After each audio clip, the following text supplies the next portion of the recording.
You share the Nandana. Nandana. Okay. Yeah, I'll invoke. Yeah, I'll do the videos. I'll invoke and then hand over to Arun. Cool.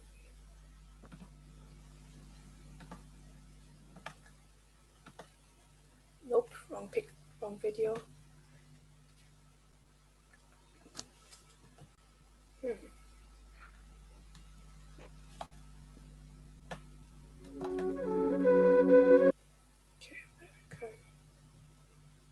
By hearing this, qualification comes. Give me one moment, I'm having some technical issues. Okay.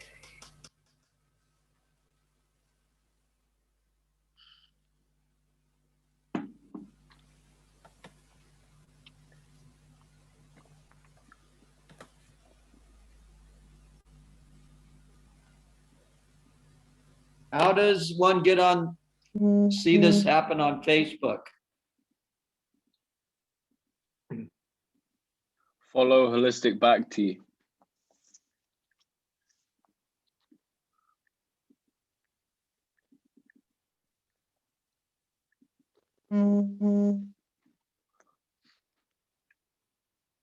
By hearing this, qualification comes.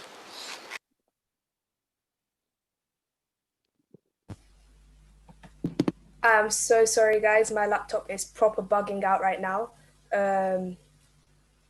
Should I just invoke, or do you want to try another video? The video isn't the issue. It's just my laptop's going a bit crazy. Does anyone else have the GGG link? The YouTube is just the first 3 videos on that link. Let me see if you send it to me, or Yasoda. Sorry, I don't know what my laptop's doing. Like everything's just. No problem. Take your time.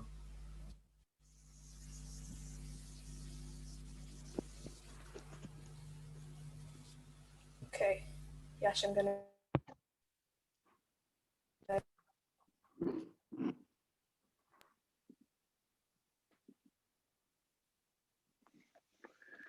Right.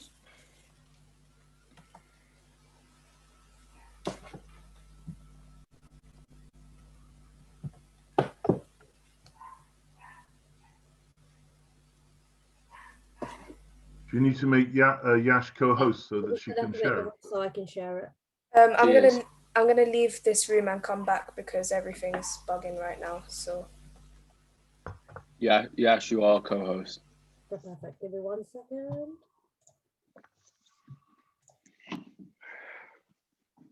Just let me know when you can see my screen. Can you see it? It's good. Yeah. Perfect. By hearing this, qualification comes. And by hearing a taste, greed will come. Though a person may be that in him so many unearths are there, bad character even, but by hearing like Bilvamangal, you will have some greed to serve, like Mother Yasoda, like Subalsaka. Then your test will be to hear those who are following like that, or there who are expert in this. And by hearing, gradually it will come.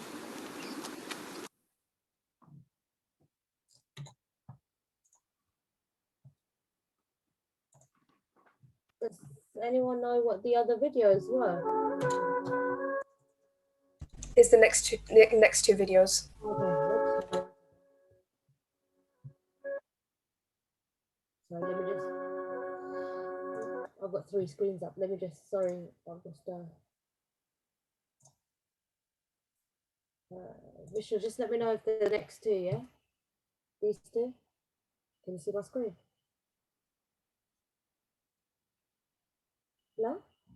Yeah, perfect. Perfect.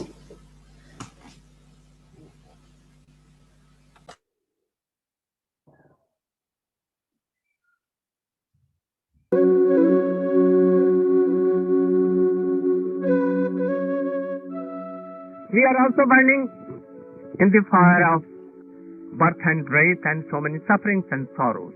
We'll have to die. Surely we will have to die.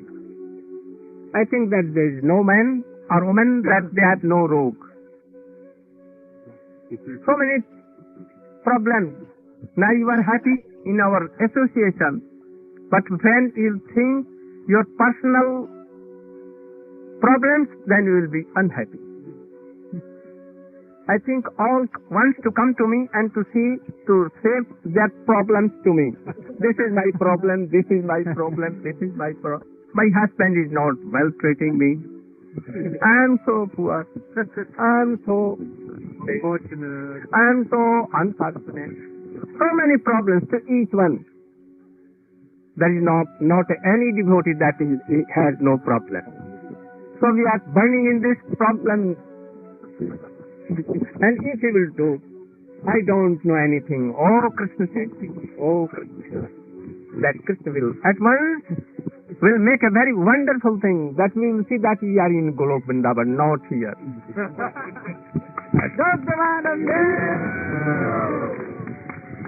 So we should try to be Sharanagat of Krishna, always chanting and remember, then we will have no problem at all. No birth and death. We are playing with Krishna in Golok Vrindavan. Hare Krishna, Krishna Krishna, Hare Hare. Hare Krishna, Krishna Krishna, Hare Hare. Hare Rama, Rama Rama, Hare Hare.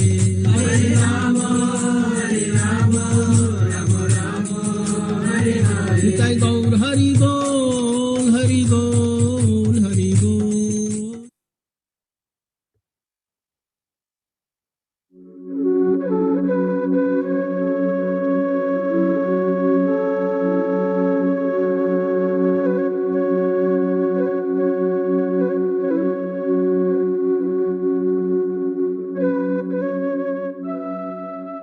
When you do kirtan, tears come,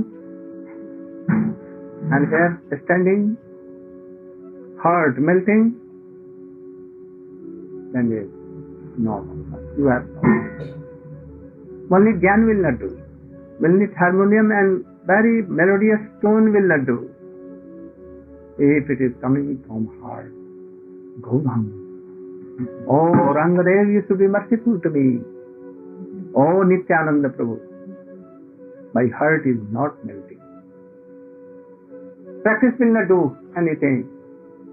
His mercy will do. So we should cry, weep for mercy, as the child weeps for the mother's breast. It has nothing. He cannot move, he cannot go run and catch hold of his mother. So if we will chant Krishna name, God's name, and really from heart, core of the heart, then tears will come, our heart will be melted, and it will be pure, everything will go with tears. Everything.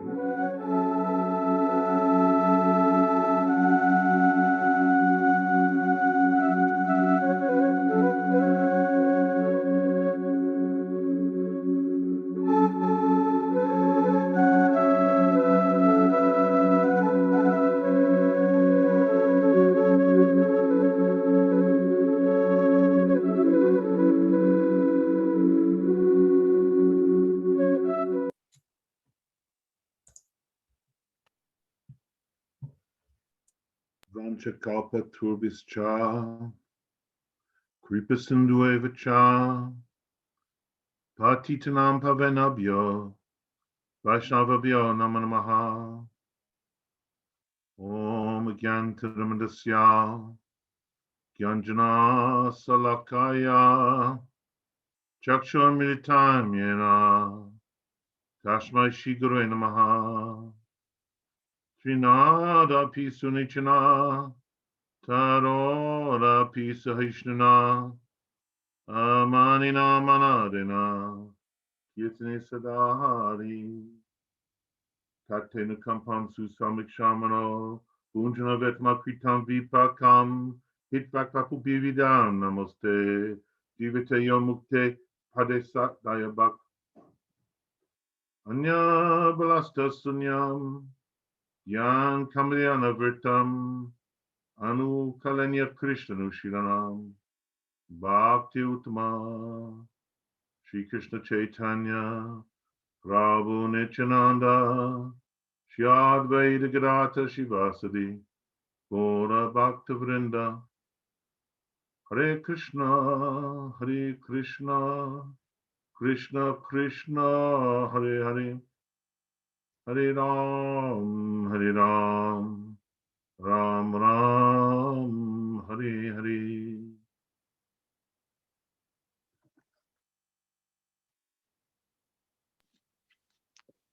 Haribol, Dandavat Pranams. Thank you, everyone who has taken their time to come and be with us for the next hour and a half or so.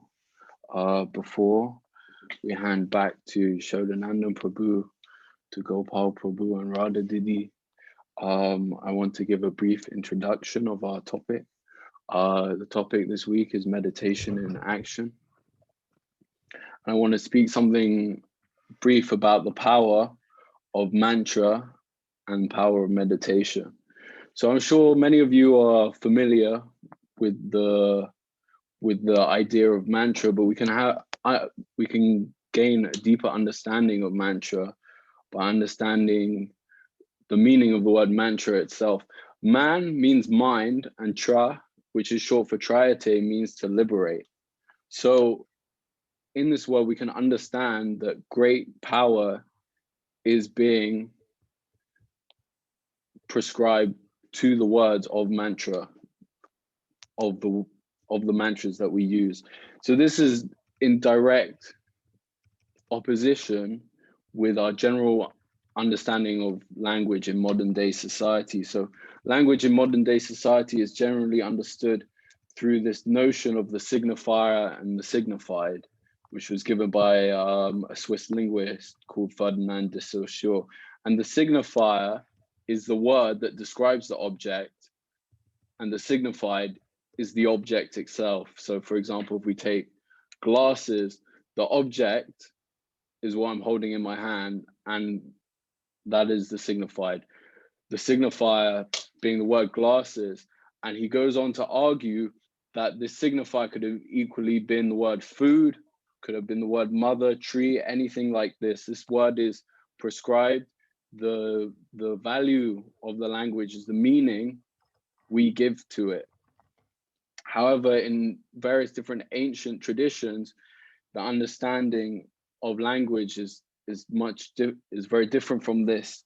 It's much more intrinsic. So we see this in Egyptian hieroglyphs.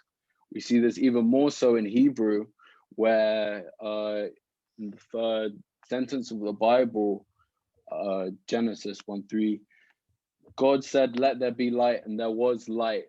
So simply by God saying so, light came at the beginning of the universe. In the Vedas, we have this concept even more so through understandings like Vak and Shabda Brahman. Our dear Srila Gurudev, Srila Bhaktivedanta Narayan Goswami Maharaj elaborates on what is Shabda Brahman and juxtaposes it with material sound vibration. He says, there are two kinds of sound vibration. One is transcendental and beyond this material world, Shabda Brahman. It comes from the Supreme Personality of Godhead himself via the disciplic succession. The other is ordinary material sound vibration, which comes from the vibration of the material tongue.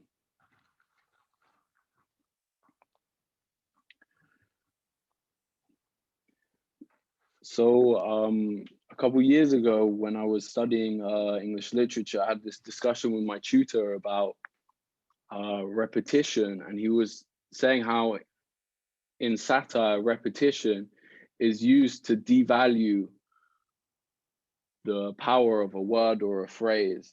So we can, and in general language, we can see this. For example, if you look at modern relationships, there's such a focus of when you say, "Oh, I love you" to your partner. Is it after 2 weeks, a month, 3 months, 6 months, a year, 20 years? Never. But then you start saying this word, and the value slowly goes out of this word, and you say, "I love you, I love you, I love you." I think Srila Gurudev said something about this, but it means less and less and less. But this is not the case for transcendental sound vibration. With transcendental sound vibration, the value is intrinsic within the word, and the more that we utter this transcendental sound vibration, the more we begin to understand the meaning of the words that we are uttering.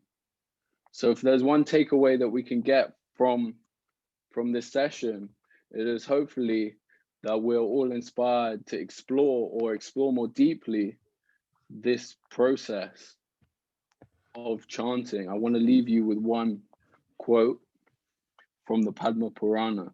The holy name is non-different from Krishna, and therefore it is a wish-fulfilling gem, conscious, full of ras, absolute, pure, eternal, and independent like him. So thank you very much once again for coming. I'm now going to hand over to my co-host, Vishnu Priya, who's going to introduce the speakers and presenters for this evening. Thank you very much, Tarun Prabhu. That was really beautiful. It was really, really beautiful and really, yeah, just wow. Thank you for that. So I have the pleasure and great honor to introduce our lovely, lovely speakers. Our first speaker is someone who's like anyone who knows him, he's like a big teddy bear. He's amazing. He's just got endless amounts of love to give to everyone, and that's one thing that I can truly say. You know, I can hold it. You know, for anyone who knows him, they understand and know that, you know, anything you need, he'll be there to serve you in any way that he can. You know, he'll be there to help you in any way that he can. And you know, personally for me, if it wasn't for him, you know, I wouldn't even be here right now, you know, doing this service. I wouldn't have been able to do a lot of the services that I've been involved in over the last few months. And so I'm very, very grateful for him. And, you know, I'm sure everyone knows who it is already. He's Shriman Yasoda Prabhu. He's just amazing. And the speakers after that is, should I introduce the speakers after, or we can introduce them after? We should? Yeah, okay, amazing. Go ahead. Cool. So the two speakers that we're going to have after is my dear god sister and cousin, Srimati Radha Didi. And that was so odd for me to say. I see Yash cracking up. Srimati Radha Didi, and we've got Gopal Prabhu as well, Shriman Gopal Prabhu, and they're going to be, you know, taking us through some questions, really opening up our minds when it comes to the possibilities and different things about what Yasoda Nandana Prabhu is going to be speaking about. I don't really want to be taking too much of your time because you're not here to hear from me, and Yasoda Nandana Prabhu, take it away. Hare Krishna. Please accept my humble obeisances to our illustrious Parampara, to Srila Prabhupada, to Srila Gurudev, to all the assembled beautiful devotees, brothers and sisters. Thank you to Tarun Krishna and to Vishnu Priya for making Holistic Bhakti possible.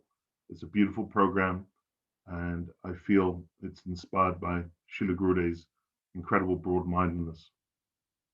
Can you just confirm you can hear me okay? Great.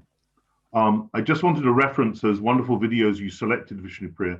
It's nothing like having a bit of a technical hiccup. to increase the tension. I love it. I love it. It makes the adrenaline flow faster.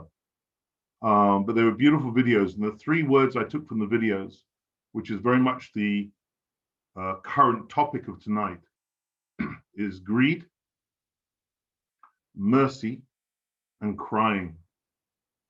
Greed, mercy, and crying. And I didn't actually know which videos you had selected. Absolutely perfect. I'm going to keep a note of those 3 words, because what Gurudev was saying, or is saying, is that our job is to generate the greed. And if we don't have the greed for the greed. So eventually we can be crying, because this is what brings mercy. This is what brings grace. And one of the things I wanted to establish straight away in this presentation is that grace is unconditional. So when we say, oh, let's cry, and then we get grace, it's not that grace comes to your door because you're crying. No. Grace comes to our door all the time. Grace is above our heads. Grace is below us. She's beside us, behind us, above us, all the time. It is the crying in our hearts that reveals to us that she's there, that she's always there, causeless. So it's not a conditional relationship, it's an unconditional relationship. But as our crying and greed, which reveals and dissipates the veil of ignorance around us, to bring her forth so we can see her shining. It is that crying and that greed which melts away the clouds in the sky so the sun of grace can shine on our heads. This is the reality of grace. So grace can shine upon you. If anybody doesn't feel like they are in the sunshine of grace now, I promise that by generating a little greed in your heart, in a second, grace can come, because she's permanently there. She's not someone that you have to beg to come, because she's always there. You just have to beg to see her. So in the last 2 weeks, we've been really fortunate, because Sriman Brajnath Prabhu, welcome. Brajnath's just entered the room. Lovely to see you, Prabhu. And Dilip Prabhu, who I believe will be somewhere there. I haven't seen him. I'm here. Oh, hey, Dilip. Beautiful to see. Well, all I can see is a D, but I assume that's you. Oh, beautiful. Lovely to see you. So in the last 2 weeks, Sriman Brajnath Prabhu and Sriman Dilip Prabhu have both been presenting harmony. And one of the takeaways of harmony, I remember particularly coming from one of Brajnath's presentations, we did an extra week because there was so much fruit there, was that harmony comes from within. How does harmony come from within? From sadhana, through chanting the holy name. But this presentation is about how can we make sadhana practical, dynamic, a 24-hour-a-day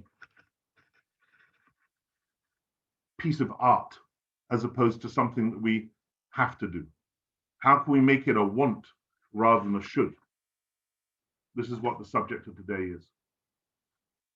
And I'd like to make the point that at some point, not very much of this, but at some point in this presentation, some of you may find the subject matter a little bit painful in the heart, possibly, but don't worry, it will get better. The pain will ease if you follow through the whole process. So I'm just preparing for that, just in case you feel that. As I'm sure many of you will attest, Bhakti Yoga is such a high philosophy.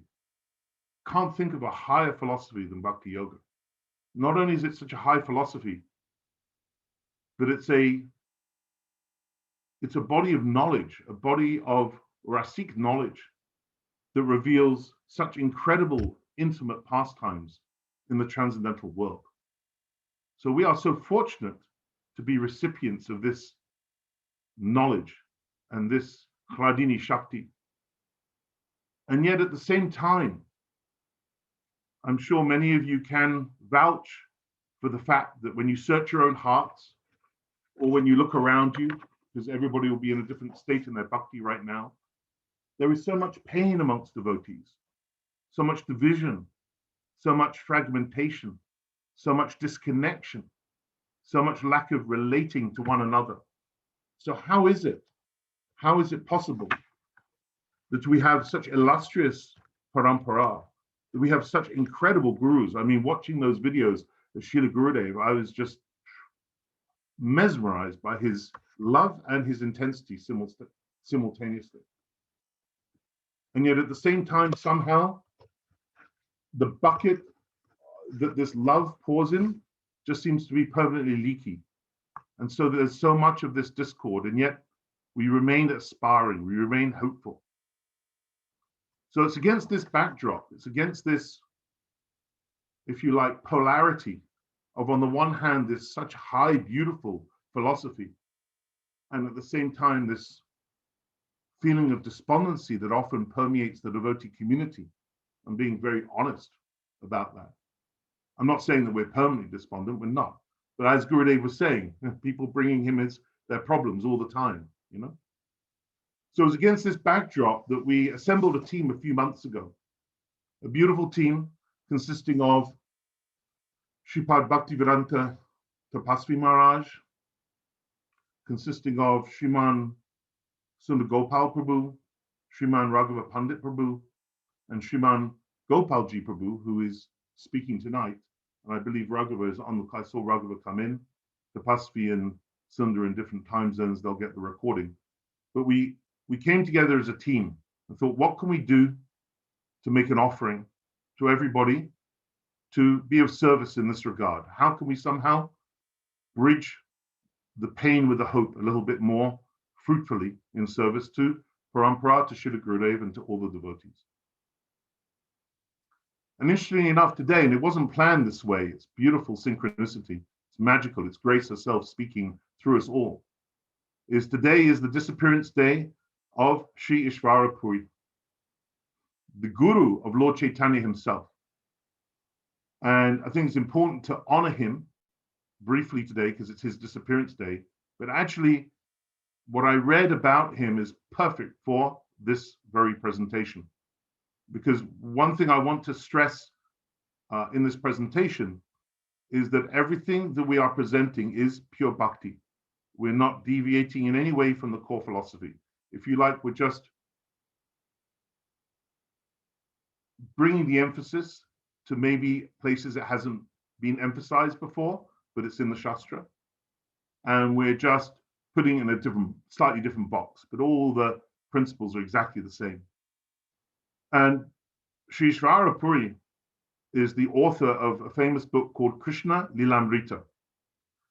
And he actually asked Nimai Pandit, who was Lord Chaitanya Mahaprabhu before he took sannyas as God himself, he asked him to correct the book before he published it. And that event took place before the Diksha of Nimai Pandit. I'm going to read you a little excerpt here from the, I think it's from the Parakram book actually, the Navrik Parakram book. And it says, Sri Chaitanya Mahaprabhu took initiation, even though he is the Lord of Lords, Radha and Krishna combined. And yet he went to Gaya and took initiation. He vividly explained this fact in a gathering of sannyasis in Kashi. When those sannyasis asked him, they asked Mahaprabhu, oh, you are a very young and qualified sannyas. Why do you not hear Vedanta? Why do you engage in singing and dancing and rolling on the ground? A sannyas should not dance and do all these things. And Sri Chaitanya Mahaprabhu replied by telling them of the order of his guru, Sri Ishvara Puri. Mahaprabhu said, Guru Mara Mukha Deki, my Guru Maharaj told me that because I am foolish and unintelligent, I am not qualified to study Vedanta.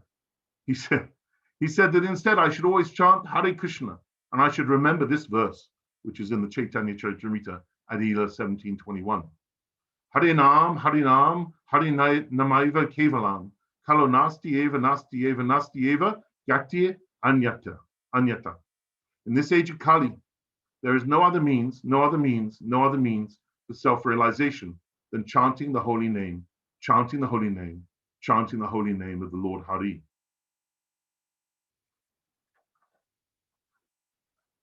So there are three relationships that we're taught that we have in Jivadharma chapter 1. One relationship is with Bhagavan himself, with Sri Krishna God. One relationship is with Maya, and the other relationship is with other jivas. These are what's called the three vastus. And one thing that is very apparent is that as a lot of us as devotees, there are four reasons that why we come to Krishna consciousness, and one of them is out of distress. What happens is, a lot of the time is, devotees may be in Krishna consciousness in some distress in relationship to the material world, or other jivas. And then we're called to serve or to relate to each other.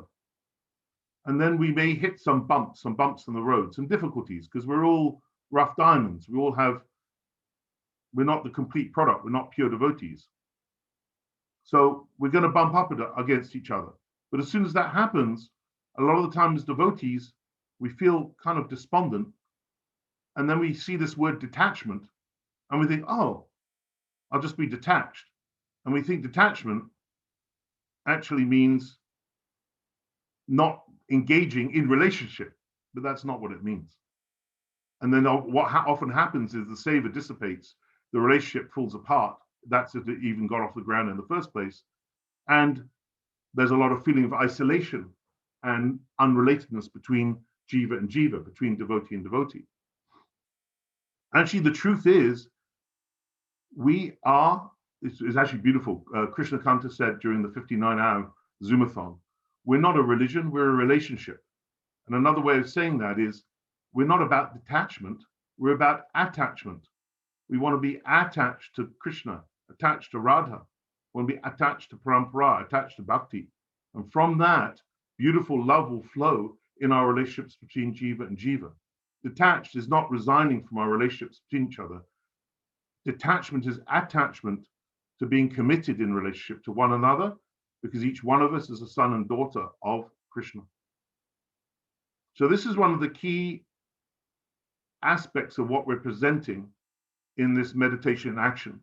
And actually, we're putting quite a lot of time and effort into diving into the sastras, which we've already done. Srimad Gopal's heading this up, to find and explain how important jiva to jiva relationships are as a key cornerstone of Krishna consciousness. We liken the jiva to jiva relationship, how we relate to one another, as like the dashboard of Krishna consciousness. When you get into your car, you need to see how much fuel have I got, how much oil have I got. I'm not too hot on cars, so that's about as far as I go in terms of my auto knowledge. But we need to know we've got enough fuel, we've got enough oil. That will tell us whether we can drive the car. Our jiva to jiva relationships are an absolute wealth of information for us, of seeing exactly where we are in relationship to each other. And therefore, how can you possibly have a good relationship with Radha and Krishna if you're not in harmony with your fellow devotees and non-devotees? This is the dashboard. Gurudev taught us, always look within first. Do not criticize others. Firstly, look at your own faults and correct those.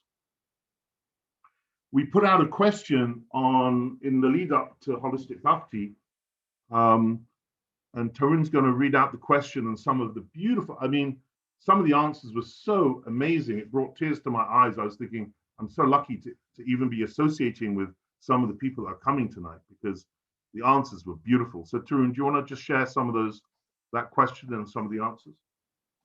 Okay, so the question we put out during the promotion was, if you could change one thing to improve your relationships with other people, what would this be? So if anyone actually wants to add any other suggestions, you could put them in the chat box now, but I'm going to read some of the suggestions that were submitted to us. To develop the instinct to listen more closely for what the other soul is saying or asking me, or asking of me.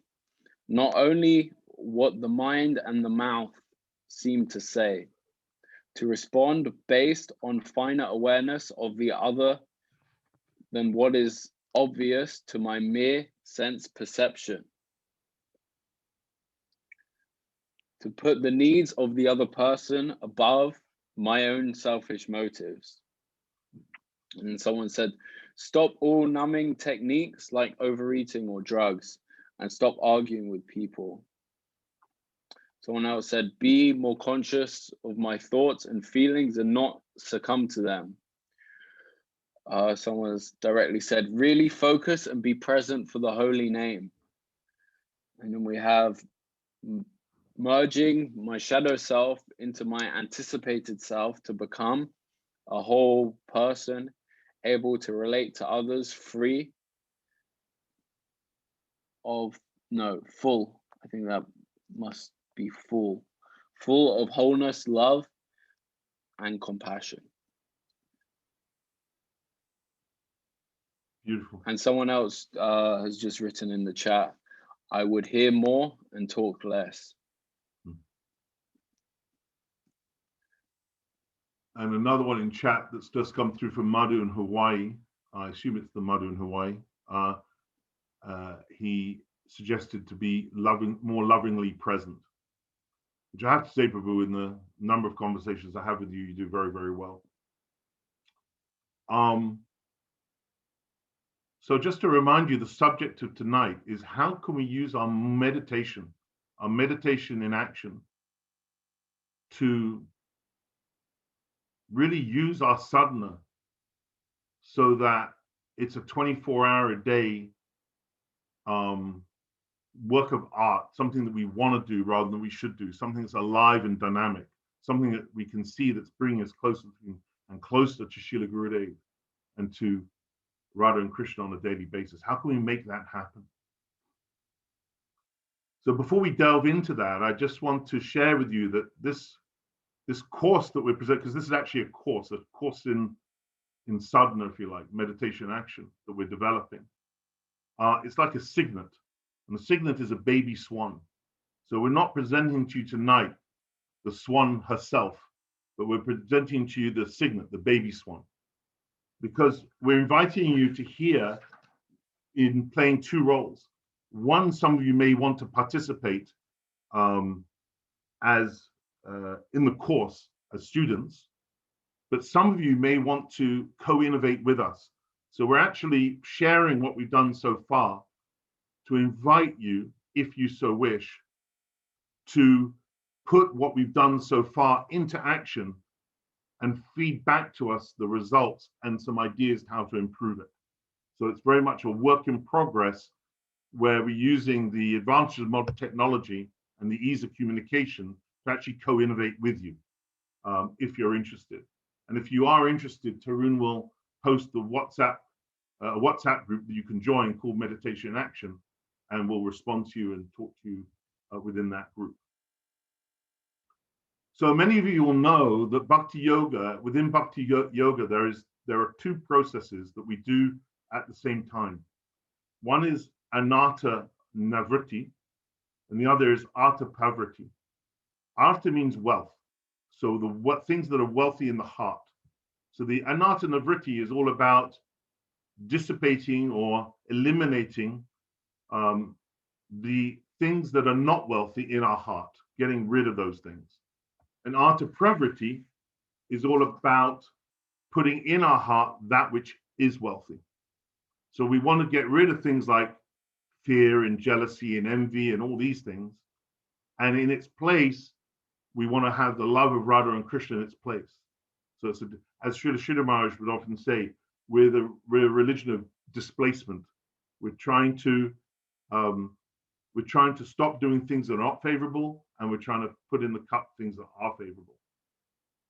So we're concentrating very much in this presentation on the Anatta Nivritti, the cleaning of that which isn't wealthy in our hearts, getting rid of those things, those obstacles, so that our bhakti can flow much better. So at this point, I'd like everybody to get a little bit involved by doing an exercise. And the exercise is, we want you to go back maybe over the next 7 days, over the last 7 days. It could be longer if you want, but something that's fresh in your memory. And we want you to go back to an event in an interaction with another devotee or non-devotee that kind of unsettled you, that made you unhappy in some way. And we want you to write down, just privately, no need to share, we want you to write down exactly what happened, the event itself. so-and-so said this to me. So-and-so took this action. So-and-so, yeah. Without any embellishment, without any interpretation, nothing. Just the actual factual event that cannot be in any way contradicted. That's the first bit. Then the second bit is we want you to write down how it made you feel. Angry, fearful, resentful, all that stuff, whatever. Use all the language you want. That's the second bit. And the third bit, which might not actually apply, is how you acted, what you did, or what you decided not to do. So something happened, a factual event, how it made you feel emotionally, and how you acted. And deciding to take no action, by the way, is an action. So in my case, just to share something that happened with me, this was some while ago. I was in a saver group and somebody took action without consulting with me or anyone else. No, sorry, without consulting with me or discussing it with me. And so the thing that happened is a friend of mine in a saver group took action, and there was no consultation with me up front beforehand. That was the fact. That's the fact. And the thing that it made me feel was both sad and angry. And what I decided to do at the time is to do nothing until I'd consulted Gurudev and allowed grace to enter my heart in order to find out what the lessons were for me in this. Because I knew the lesson wasn't to be angry and sad. I knew the lesson was I needed to work on something in myself. But I couldn't do anything externally with that person until I'd worked through that process. So my decision was do nothing, do not communicate until you've done that internal work. So just to repeat that for your own benefit, a friend of mine in a saver group took some action without discussing it with me first. That was the event. That made me feel sad and angry. And the third thing is I decided to do nothing until I'd worked on myself and allowed grace to enter in my heart so that I could actually be of some service. To further illustrate this, because we really want you to really get this process, because it's key for the next part of the presentation. Radha, maybe you can share that with share your example of that. Yeah. So my interaction happened very, very recently. You mean my interaction, right? You shared another bubble? As in my your equivalent for what I've just explained. Yeah. Okay. So my interaction happened very recently with a close friend of mine, and we was having a really an ordinary. We were just speaking on ordinary, mundane things, and somehow it kind of transformed into a really spiritually enlightening conversation, which we both kind of were a bit surprised by, and it was very much a really beautiful conversation, the way that it did emerge into that. But at some point in the conversation, it almost felt as though there was a mood of competition that came up in the background, which took me by surprise, particularly because I didn't think this was a topic that necessarily evoked any kind of competition, or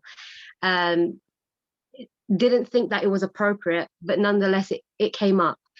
And from that, I felt as though I was one in disbelief, but another part of me was, for some reason, irritated that I had kind of transformed into this feeling that was happening in the background of our conversation.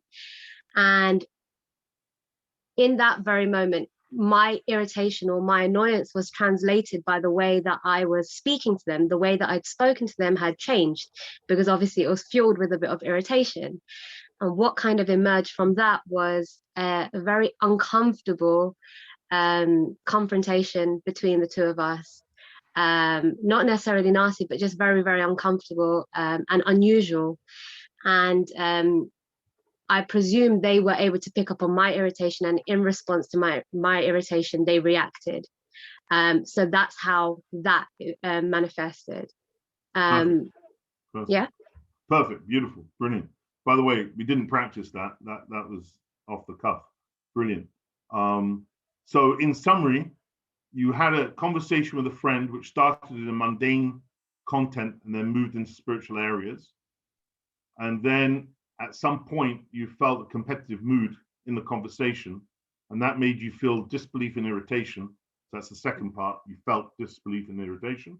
And the third part is that then translated into you speaking to that person with irritation, which then invited that person to respond to you reciprocatively. Yeah? Yeah, Perfect. yeah. Thank you.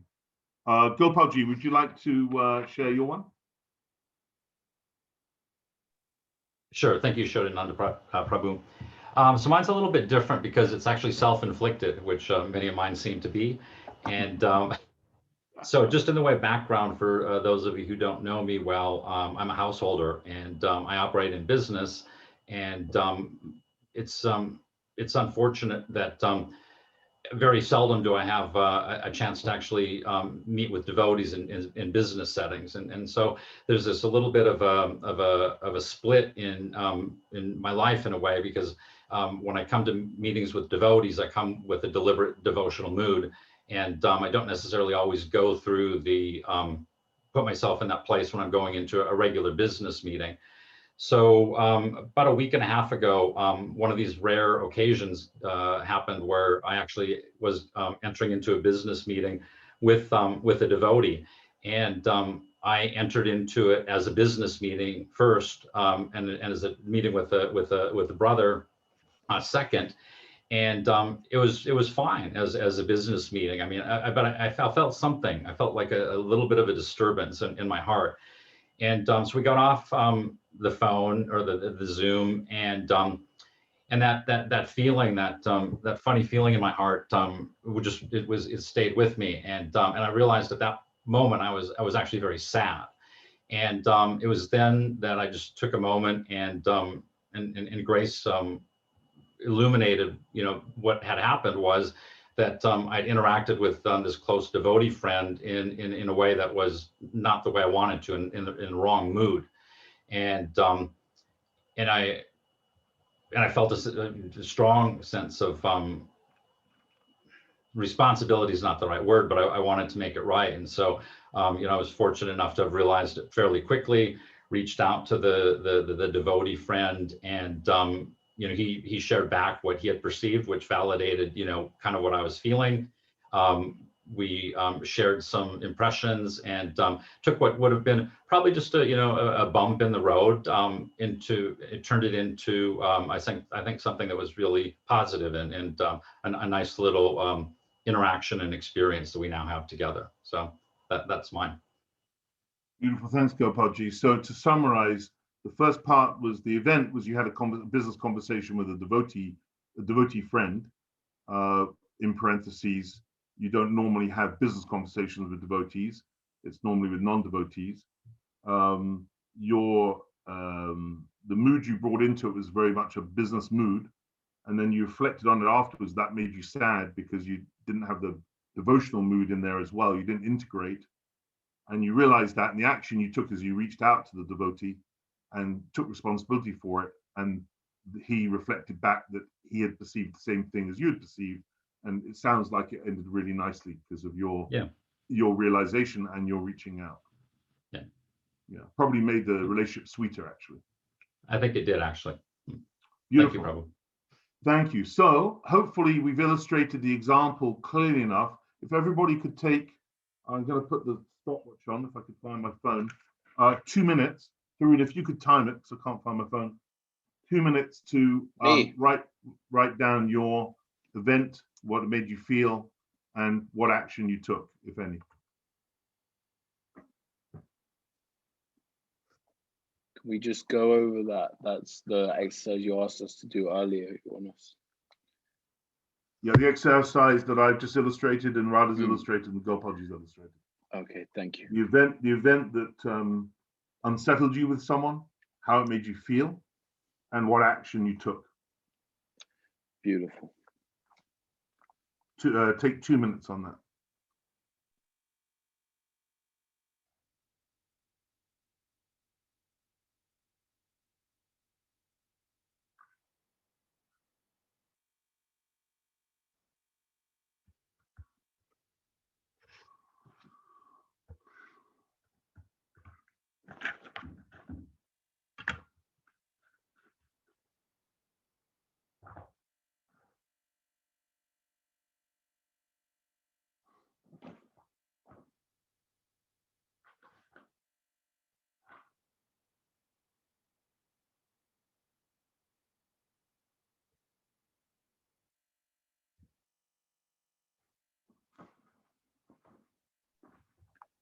Thirty seconds left.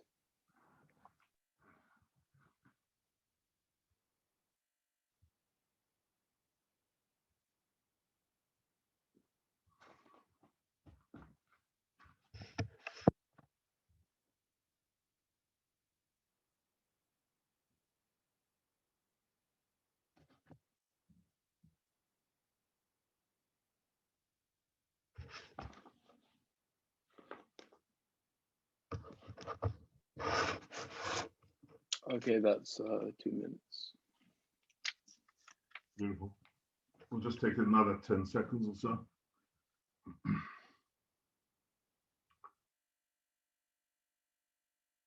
So to reiterate where we're at, we played some beautiful videos where Gurudev emphasized the need for greed and to cry for mercy. And I added to that the fact that grace and mercy is always present. It's just up to us to realize that she's there.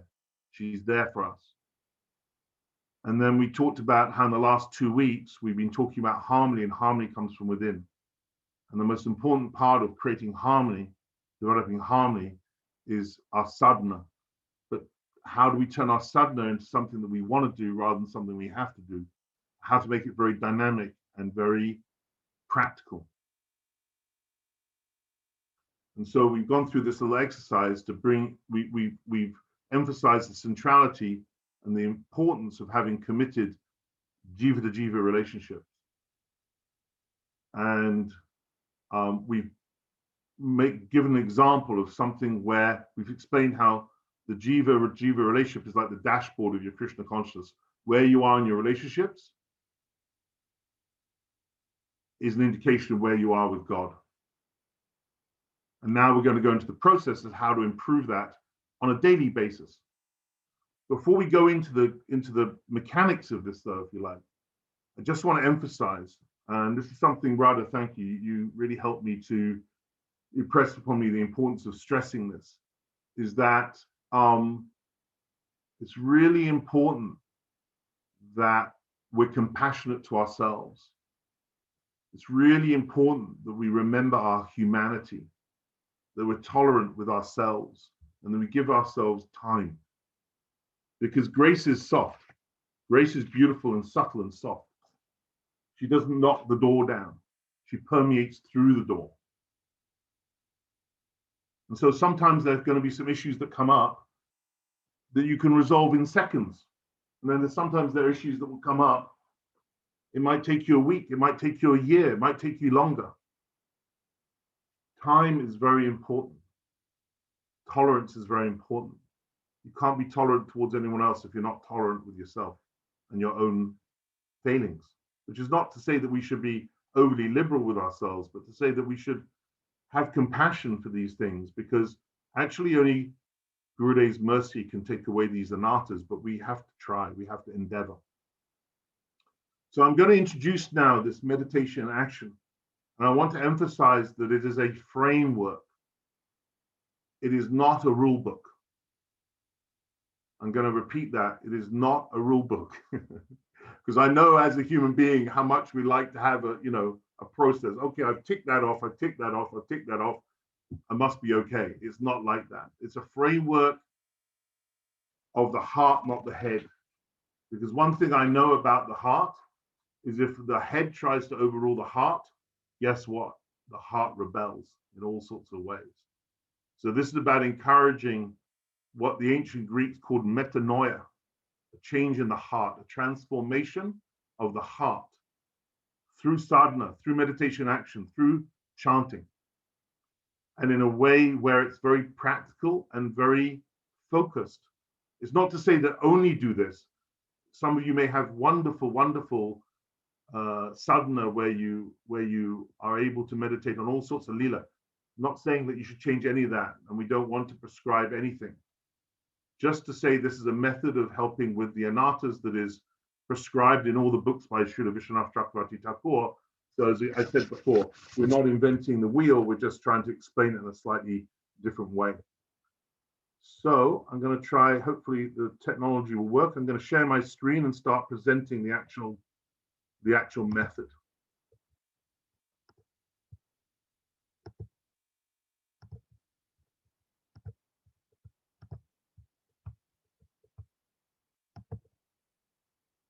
Okay, can you see that okay?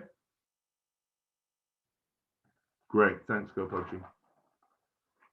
So I'm just going to remind you before we go into the slides that greed and grace are in a dance together.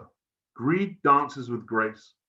And if you don't have greed, otherwise known as lobe, anyone can have greed for greed. So if I say, oh, be greedy, and you go, well, I don't have greed, just have greed for greed. Because I promise you, if you have greed for greed, greed will come. Greed for bhakti, greed will come. And when greed comes, even when greed for greed comes, and then greed comes, grace is the dancing partner to greed. And then that grace, that infinite grace that's in every atom, that's in every part of your body, you've got 32 trillion cells. Every cell can be permeated with grace. There's not a part of this infinite universe, this cosmos, that cannot be a receptacle for the grace that comes from the transcendental world through Parampara, through Srila Prabhupada, through Srila Gurudev, through your Guru into your heart. All we have to do is we have to become aware of grace. And in our awareness of grace, through greed or greed for greed, this is what can progress and fuel the space rocket of bhakti. So, greed. Generate greed, and if you can't generate greed for greed. Yeah, that's the first, that's the, if you like, the fuel, desire. And grace will come, be patient. It may take a little time. Sometimes you'll be aware of grace, and so I call it the circle of grace. Literally, sometimes I can feel myself bumping myself out of the circle of grace. And it might take a couple of days to get into the circle of grace again. And to begin with, if you haven't felt so much grace yet, because everyone will be in a different place. If you're someone who hasn't felt a lot of grace yet, only little snippets of it, just remember how that felt, how that feels, and be patient for her to come back, because she never leaves. It's only you that's leaving. She's never leaving. So all that's happening is the sunshine of grace is always beaming down sunlight upon our heads. But it's us that's putting up the umbrella, or us that's creating the cloud that's obscuring the sun. But we can't control all our emotions. So we have to be patient to do the internal work so that we can move back into the circle of grace. And sometimes it takes time, and that's okay. That's what I was talking about, the compassion, the tolerance, the love for oneself, understanding one is just human.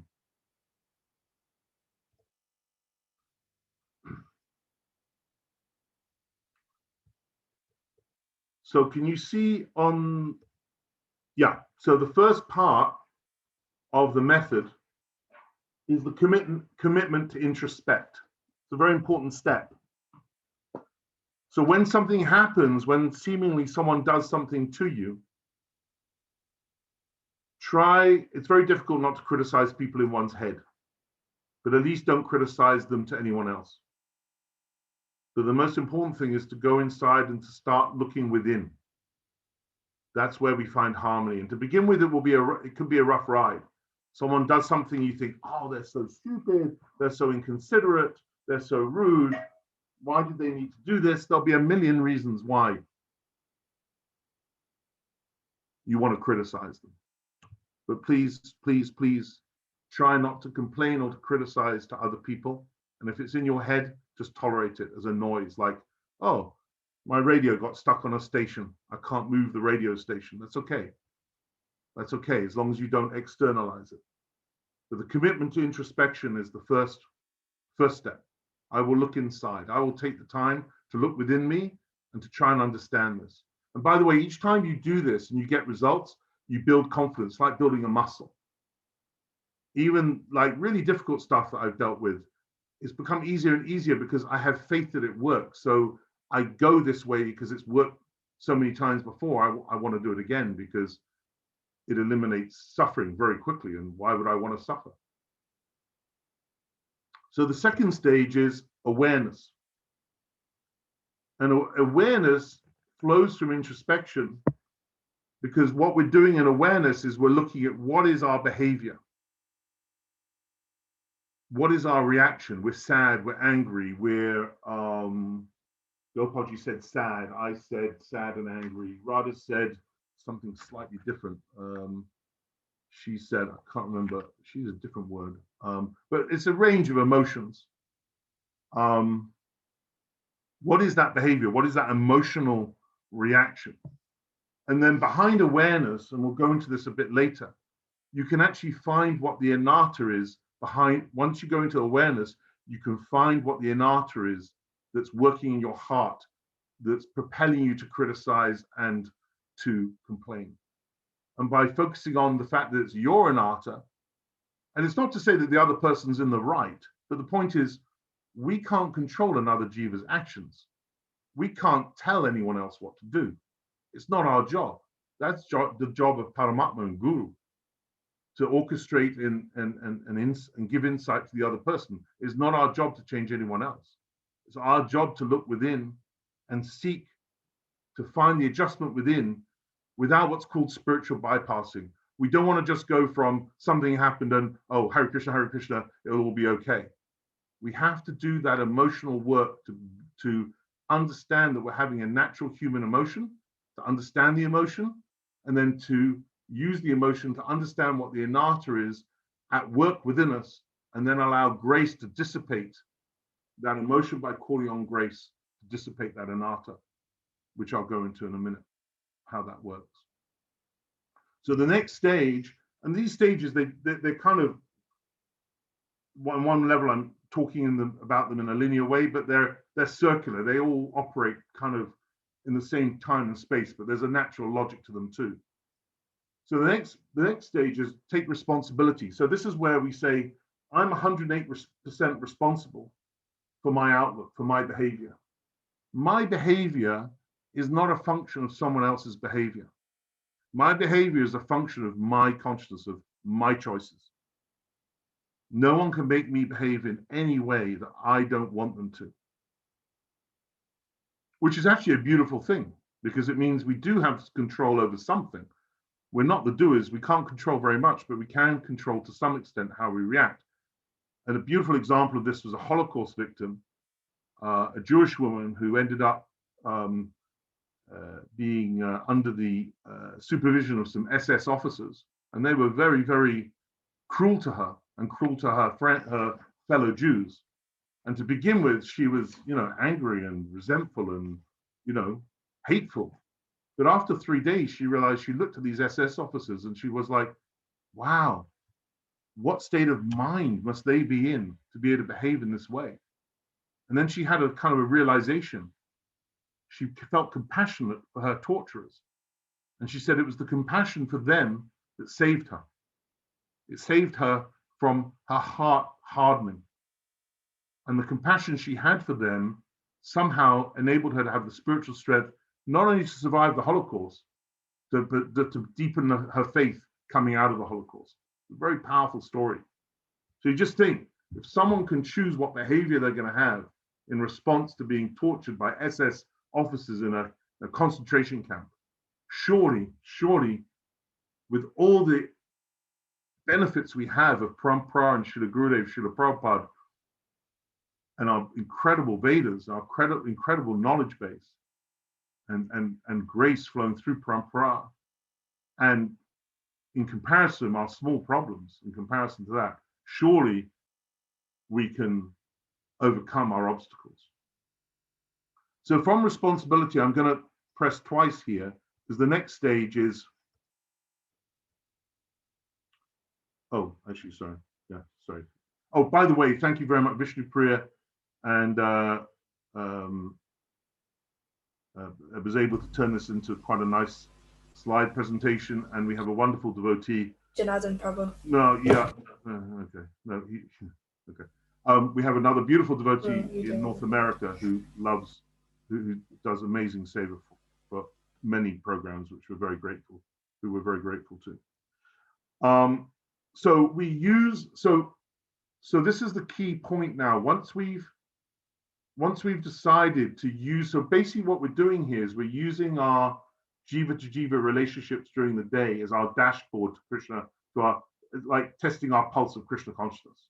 How we respond, and it's not just our Sevak friends, by the way, it's how we deal with people, you know, to check out in the supermarket, how we deal with a parking attendant. These days it's how we deal with a parking meter, because most of it's automated.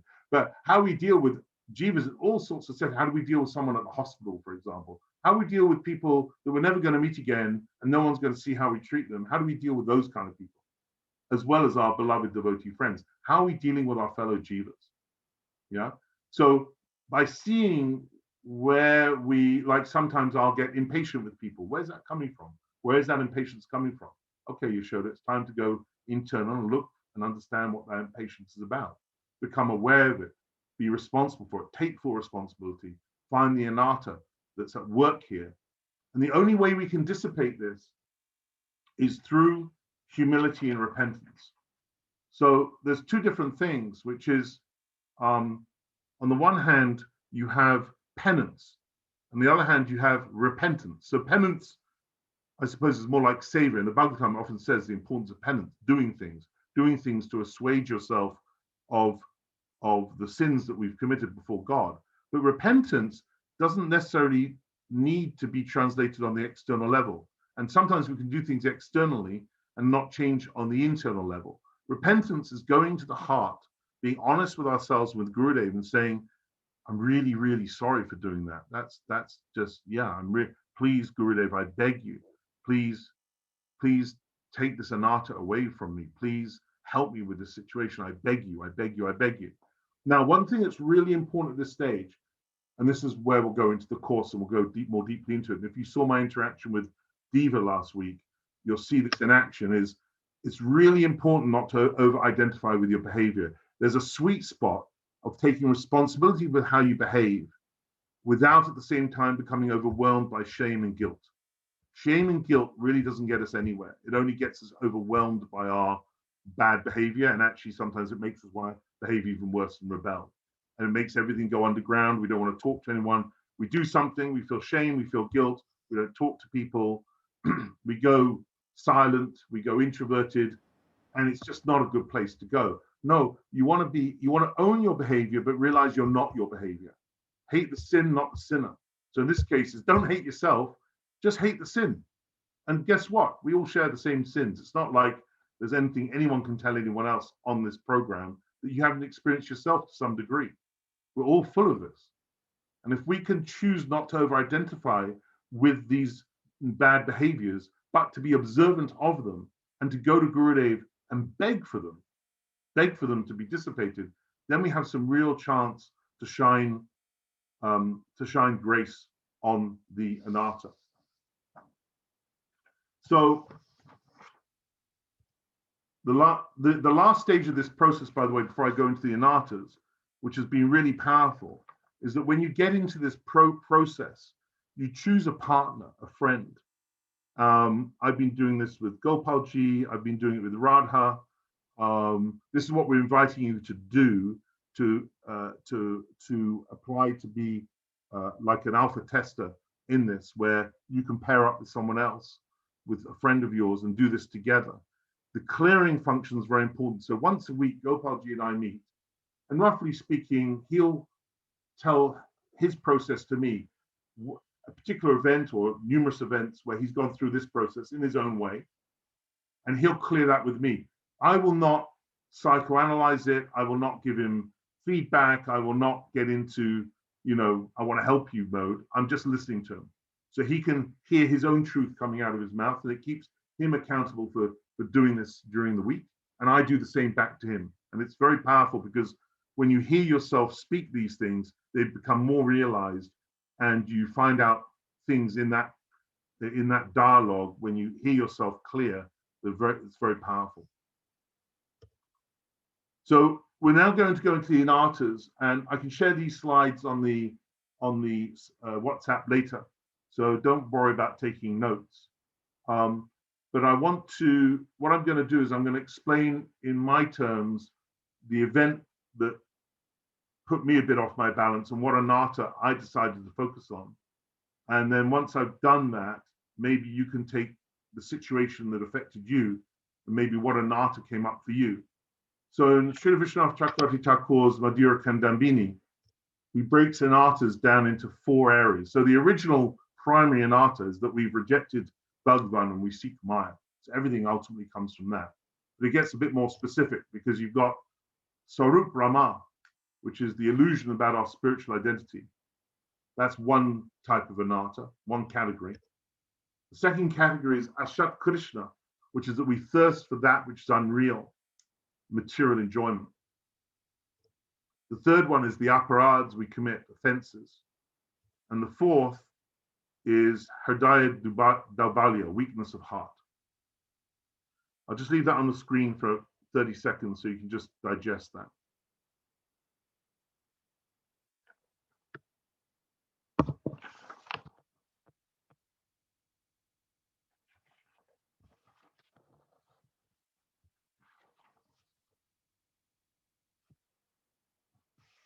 So then you can go one. Now remember, just to remind you, this is a process of grace and the heart.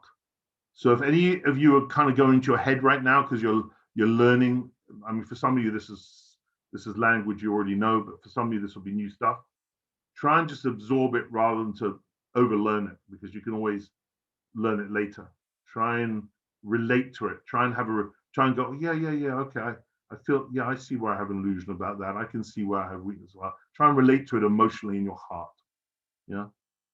So then we'll go into the anattas in detail. So it's the same categories, but in detail. So starting with the original primary anatta, which is we've rejected Bhagavan, we seek Maya. The illusion about spiritual identity is that we have an illusion about who we are. Like a modern refrain is, oh, I just want to be myself. Everyone's wanting to be themselves. And we can have a little chuckle, because we know that when we say I want to be myself, 99.9% of people don't actually know what myself is. We have illusion about the spiritual identity of the supreme absolute truth. Who is God? We're an illusion about the means and goal of spiritual perfection.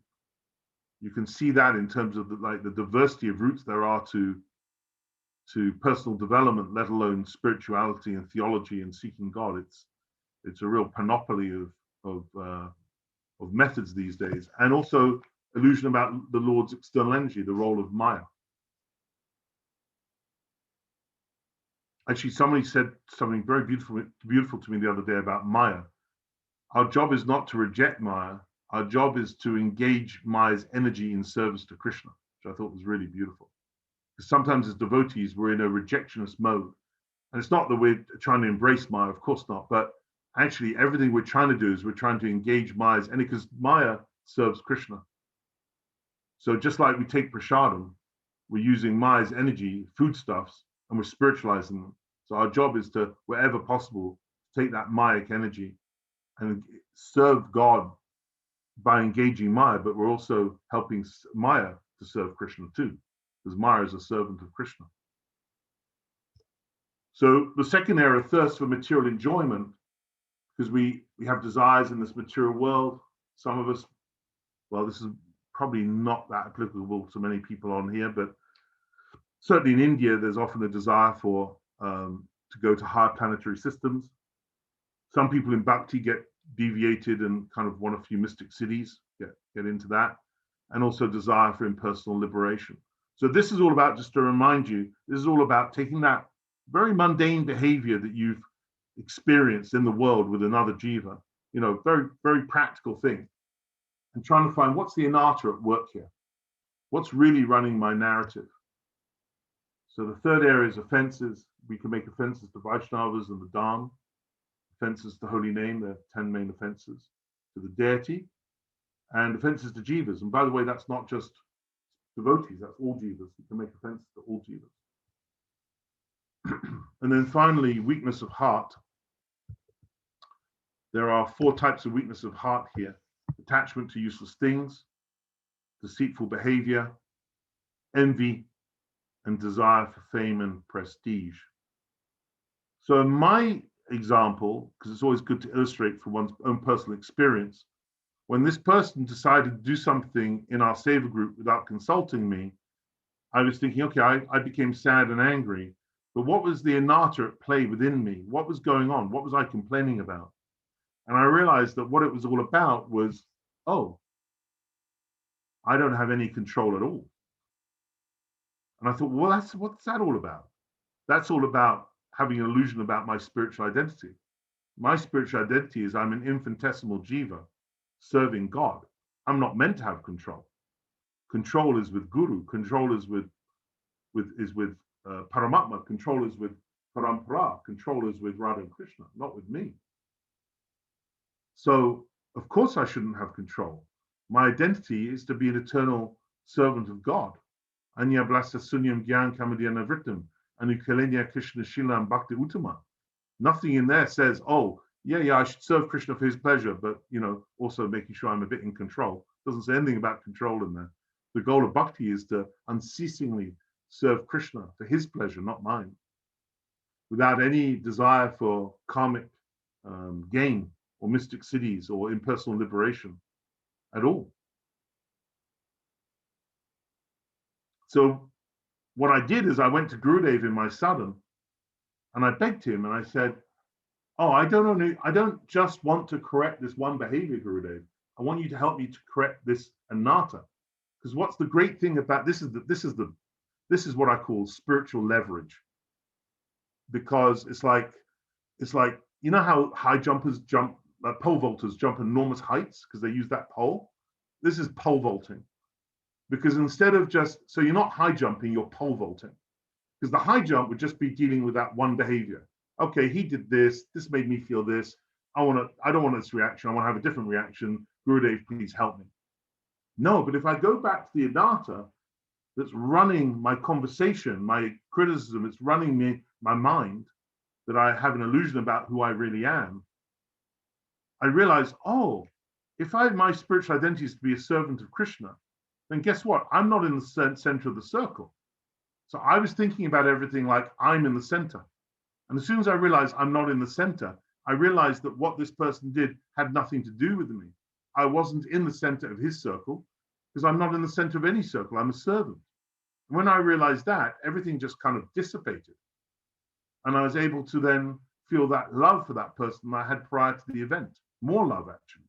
And I felt free from the suffering, and I felt more in my real spiritual identity, and I felt totally back into the circle of grace. So what that does is, by enabling myself to really address the underlying anatta, guess what? That will deal with the root causes rather than just the superficial expression of it through that one situation. So you can end up addressing 100 scenarios rather than just one scenario. So Tarun Krishna, if you could set the clock for, say, 90 seconds, if everybody could go back to that event you wrote about before, and try to look at this slide and just try with your heart, don't get mental about it, don't get too in your head. One of them will, sometimes it's 2 anattas, it could even be 3, but take the anatta that really speaks to your heart, one anatta, the first one you think of reading through this, and look at that anatta, identify the anatta that's running your reaction to the event that upset you.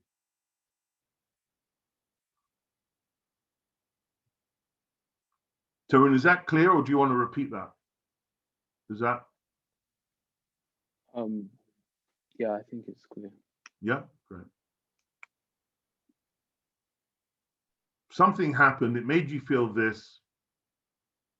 You took this action, or not, as the case may be, and you had negativity in your mind. What is the anatta that's running your mind at that point?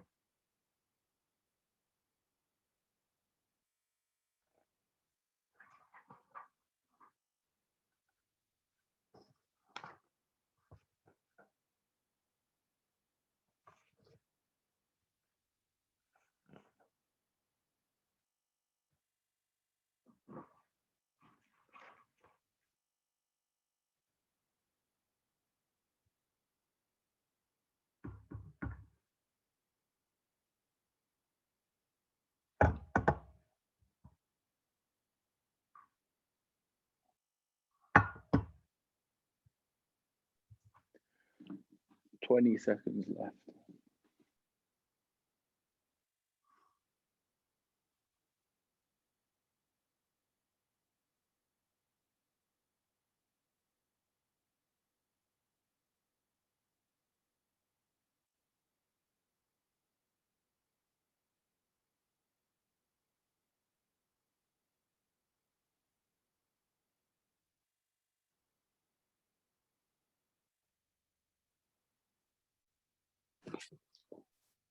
Okay, we're done.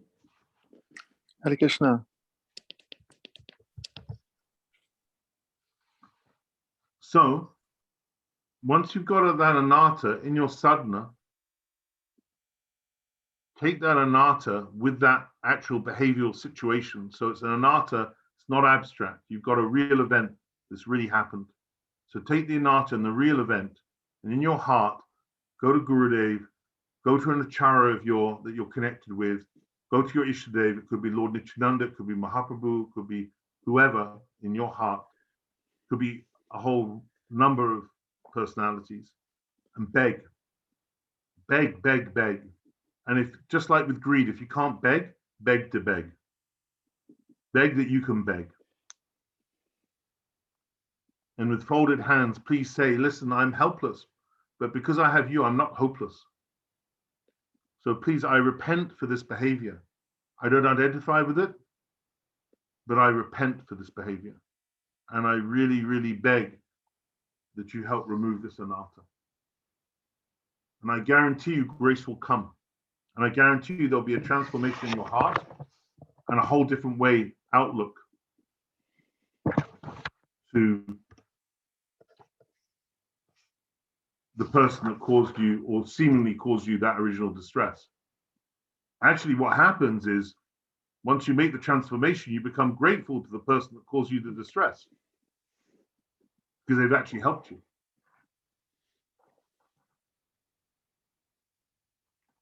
One other small sort of bonus tip here, which is very helpful, is that you can find, and we'll actually create a glossary of this, but you can find them all the way through Shastra.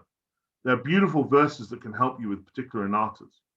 You know, Trinadapi Sunichana is a classic one about trying to be more humble than a great blade of grass, more tolerant than a tree. There are certain verses you can take in your meditation to Guru that can really help certain anattas. And also the other beautiful thing, either before your sadhana or during or after, also taking particular songs and stressing when you sing the bhajan, firstly do a prayer to the writer of the bhajan that you can have something of their mood towards. So for example, if you want the mercy of Lord Nityananda Prabhu, who is so merciful, then you can sing a Kroda Paramananda, and firstly you can pray to Lochan Das Thakur, who wrote the bhajan, and say, please, I beg that I can have some of your mood towards Nityananda in my heart. These things really work. It's all about connection. So I'm going to hand over in a moment to Gopalji and Radha. And I just want to say that I would just want to sort of reintroduce them both because they've been fabulous in working on meditation action. And Radha Dasi is doing a psychotherapy PhD, and somehow she manages to integrate quite analytical psychotherapy with bhakti ontology in a very beautiful heart-based way. I haven't experienced her ever being head leading heart. She's always heart leading head, but it's a really good head. So it's very, very impressive, very beautiful. And Gopalji, I've had the good fortune of knowing several years and seeing his beautiful development from a cygnet to a swan in bhakti.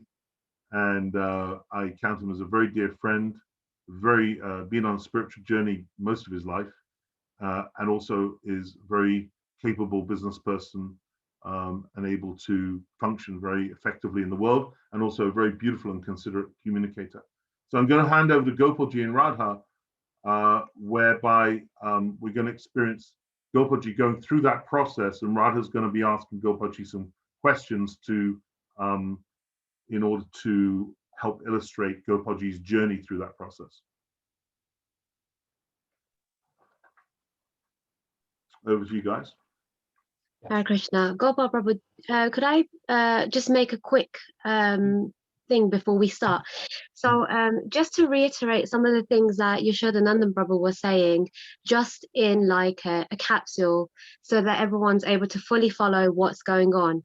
Essentially, this process is highlighting that in our day-to-day interactions with the jivas around us, whether they're devotees or non-devotees, it's all significant in the sense that these interactions that have outstanding emotions or leave us with some kind of emotions or outstanding feelings, that means something.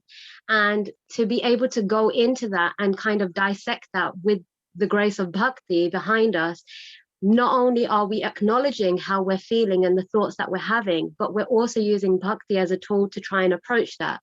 So it's a very beautiful process in the sense that they work very complementary with one another, and that, you know, we're not at any point ignoring the thoughts or emotions that we're having included in our interaction, but at the same time we're not ignoring bhakti completely either, and we're using, you know, the tools of Shastra and Bhajan and Sadhan as a way to approach it.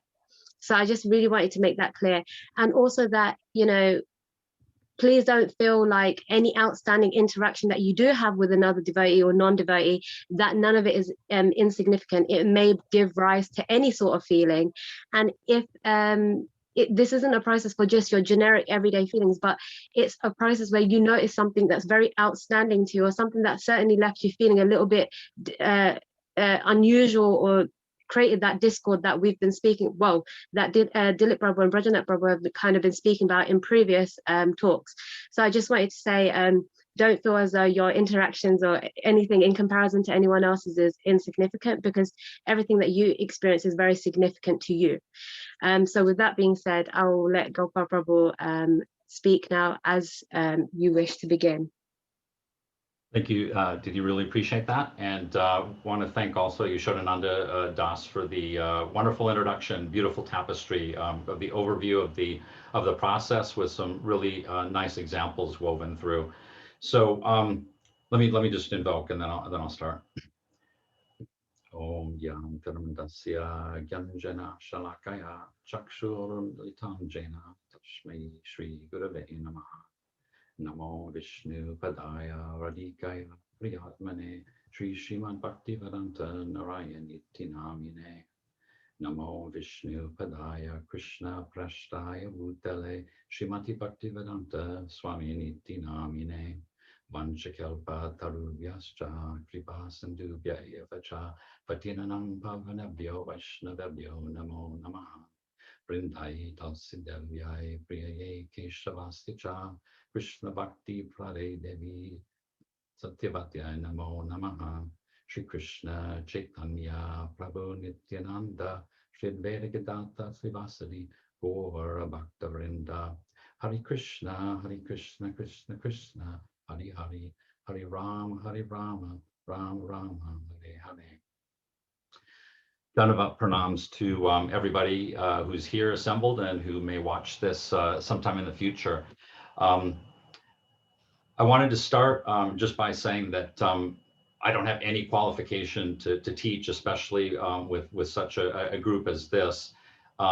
I do have the advantage of having gone through fairly intensely working with this process alone, and then in a pair with Yasoda ji. And it's probably been about 4 weeks, and it's been a real journey. It's I'll walk you through some of the journey. It's definitely been a process of deepening, and it's been rewarding beyond anything that I could have possibly imagined. So Yasoda and Nanda give us a very top-level overview, provided a lot of information about the concepts, again, with some examples woven through. And what I kind of view my contribution tonight, my offering is kind of a scouting report. So the way I think about it is, imagine that we're all friends and we're gonna set off on a journey together. It might be a place that we've never been, and so we'll send a couple people ahead to assess things out, figure out where there's food, if we're gonna go on a hike, where the trailhead is, that sort of a thing. And so I think a few of us that have been involved in the process have been on a scouting expedition, and so what I wanted to contribute is kind of the scouting report. So go through a little bit, and so it should be something. I'm going to kind of describe what the tattva that we see, kind of that Yasoda described from the top down, from the outside in, kind of looks and feels like from the inside out as you go through the process. And again, it was definitely a pretty evolving journey for me. So the executive summary of the trail, the scouting report, there's 3 things that I want to say. Number 1, it's safe. Okay. That's not to mean that it's not going to be challenging. As both Radha and Yasoda mentioned, there are times that are very, very challenging. It could be internally challenging. It could be challenging in relationship with another person. But we're held in very, very deeply within the pure bhakti yogi tradition. So just know that it's safe. And the reason I emphasize that is not that we don't know that, but just being reminded of how safely we're held gives us the freedom to abandon ourselves more to the process, which pays huge dividends, as we'll talk about later. So first thing is the trail is safe. The second thing to say about the trail is that for everybody here, it will appear to be deeply familiar. And that is because it's based on Shastra. It's very grounded in Gaudiya Vaishnava principles. So as you embark on this journey, it'll be familiar at a very deep and fundamental level. The third thing I'll say is that along this trail, there's an incredible amount of novelty. And there's sort of 2 different kinds of novelty that we've observed along the trail. The first kind of novelty, I guess, is even though it's very familiar, deeply familiar, there's absolutely no limit on the experience that's available through this process. There's no limit on the type of association we can have. There's no limit on the transformation and healing we can have. So it's really deeply familiar, very safe, but completely wide open in terms of the transformation potential. The other type of novelty that actually, at least for me, was a bit of a surprise, is that there seemed to be, and again, we're in very early stages of this, but it seems to be that there's some coherent emergent forms that are coming out of this, and they're forms that are based on Shastric principles, Rasic principles, but they seem to be through this process somehow wanting to organize and express themselves in a new way that somehow seems maybe very powerful and relevant and particularly practical for the situation that we're in today. So that's the kind of the executive summary of the scouting report. Now, a couple things more to say is that as I'm kind of giving you my scouting report, it's going to be a circular journey. So I'm going to start in one place. Just imagine you're at the trailhead, you park your car, you get on the trail, and you go around. So we're gonna start at one place. We're going to go on a loop trail, and we're going to come back to where we began at the very end. but it's going to seem different because in the process of journeying, we'll have developed a much deeper understanding about the sort of potential that exists within the space of this process. So what I'm going to do, and I'm going to try to do this fairly briskly. So we'll just briefly touch on the trail. That's kind of been scouted, seems to have like 6 different segments or 6 different elements. And so what I like to do is just cover those briefly. And so just to give names to those segments, those elements, so that we kind of can orient ourselves and know what we're talking about, know when we're passing from one segment to the other. I've just given them names. So the first stage of the trail I just call qualification. We'll go into these in a bit. You don't have to remember these at all. The second one I'll call the reciprocal relationship, and Yasoda referred to this before. The third segment is the stage, I call it the stages of reciprocation. Moving on to cultivation of favorable conditions, the most auspicious mood, and then meditation and action as a spiritual practice completes the loop, and then we're back to where we began the journey. So again, what you're going to hear from me really won't be anything groundbreaking. You guys know all this. Most of you are far superior, senior to me. And again, I'm not qualified to teach any of this, but what I've kind of seen along the way are these things, and I'd like to share them, because for those of you who want to join the journey, it's helpful to kind of know what's out there, at least what I've seen in the first 4 weeks. So the first thing to say is, in terms of qualifications, since this is a grace-centered practice or process, the qualifications are exactly the same as for receiving grace, which means that there are no qualification. There is no qualification that can be earned or merited. We can't deserve it. We are strictly a jiva showing up and begging for mercy. That's the qualification. We all have the same qualification.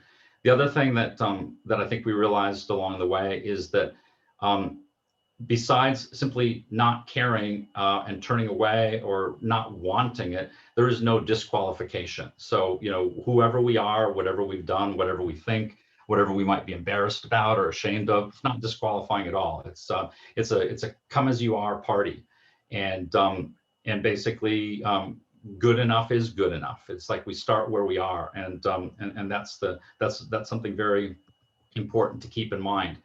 The other thing that I think has really been brought to me in terms of qualification is that remembering that that Grace is an independent being, and she comes and goes as she wishes, and there's nothing we can do to control her. All we can do is endeavor to create favorable conditions for her wanting to be with us. And since we can do no more than that, all we can do is endeavor to create those favorable conditions, and then wait expectantly and wait to be ready when she does grace us, because that's when the magic happens. So that's the basic thing about qualification. Sort of the part B of that is we're already all qualified, but there are some things that I found just in terms of my own journey along this trail that that make it easier to get footing on the trail. And I think I've kind of boiled it down into 3 things. Number 1 is, and it goes to the point about endeavor, the dance of between the endeavor of the jiva and the mercy of grace, and that is that we have to be willing to try. And again, doesn't have to be much. I mean, we don't have to be enthusiastic. We don't even have to be desirous, but I think at least we have to be curious, and we have to be willing to do something, anything. Grace can work with anything that we offer to her. The second thing is, and this is really, really important. I think if you have the greed, if you have the endeavor, that's all you really need. But I found that in my own experience, just a willingness to be really, really honest with myself and with other people makes a huge difference. And then thirdly is just entering it in with a sincere, soft, and open heart. So those are the kind of things you want in your backpack when you start on the trail, if you can muster them. So what I wanted to do is talk a little bit about my experience of, this dance of meditation and action that Yasoda was talking about. And I call that the reciprocal relationship. And the reciprocal relationship, of course, is between us as jivas and Grace herself. And it's here where the magic happens. It's this back and forth, this back and forth, this back and forth, and this back and forth can happen in many different ways. I'm sure myriad of ways, but it seems to be the case, as Yasoda was saying, that it's very clear that Grace is with us always. She's eager to help us, and it's our inability to face her and soften our hearts and surrender and ask to let her see us, which keeps us in the way. And so, as I went through my own process with this, and this is maybe worth noting a little bit, is I experienced Grace in 3 sort of different categories. When I started, I felt like I was it was pretty clunky the first few days. I was trying to find my way into the process. Had adapted some of the stuff that Yasoda had developed and was kind of working my way through it, finding my footing, scheduling time in my day to do it, working up my awareness muscle. And at that point, honestly, I was kind of thinking about the process more like an insights-based psychological process. Okay, it's sensitivity, awareness, introspection, that whole thing. And that didn't carry me very far. And so I quickly became hungry for more. And that's kind of when my curiosity really started to grow into a burgeoning desire. And so in the first case, I wasn't really actively aware of Grace being involved in the process, though I know that she was, but she was more at a distance, sort of abstract. In the second phase, when I moved into this more desirous stage, I began to relate to Grace being more actively involved in the process, but more on an impersonal level, at kind of a vague level. Like I could see that it was different than it was the previous week because things just worked out differently. It was clear her fingerprints and presence were all over everything, but I wasn't very aware of her in anything but an impersonal way. And then through this dance, this interaction that we've been talking about, you just feed a little bit more endeavor, a little bit more greed, and Grace. She always reciprocates, and she always super reciprocates, as you all know better than I do. And so she just gave me way more mercy than I deserved, and really helped me with a really significant breakthrough in my process, which allowed me to really take this process to a whole other level. And that is, she helped me see her in front of me in a personal form. And when I say personal form, I mean the form of a divine personality that we know. And for me, she came in 2 forms at different times. One was Vrindadev, and one was our Gurudev. And Gurudev has been just, I mean, well, I'll talk a little bit about his role in this, but it's just it's impossible to overstate. So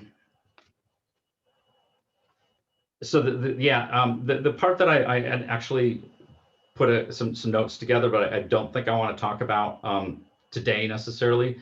As we're all sort of absorbing the concepts, is kind of like when you get in on a roll with this and you're associating with Grace on a real-time basis, and more deeply in moments in the day when you can find the time to really deepen into it, even more deeply, and during dedicated prayer sessions, magic happens, and there's some very specific things that we can do to really help foster that process. But I don't want to go into that right now. Maybe save that for another time.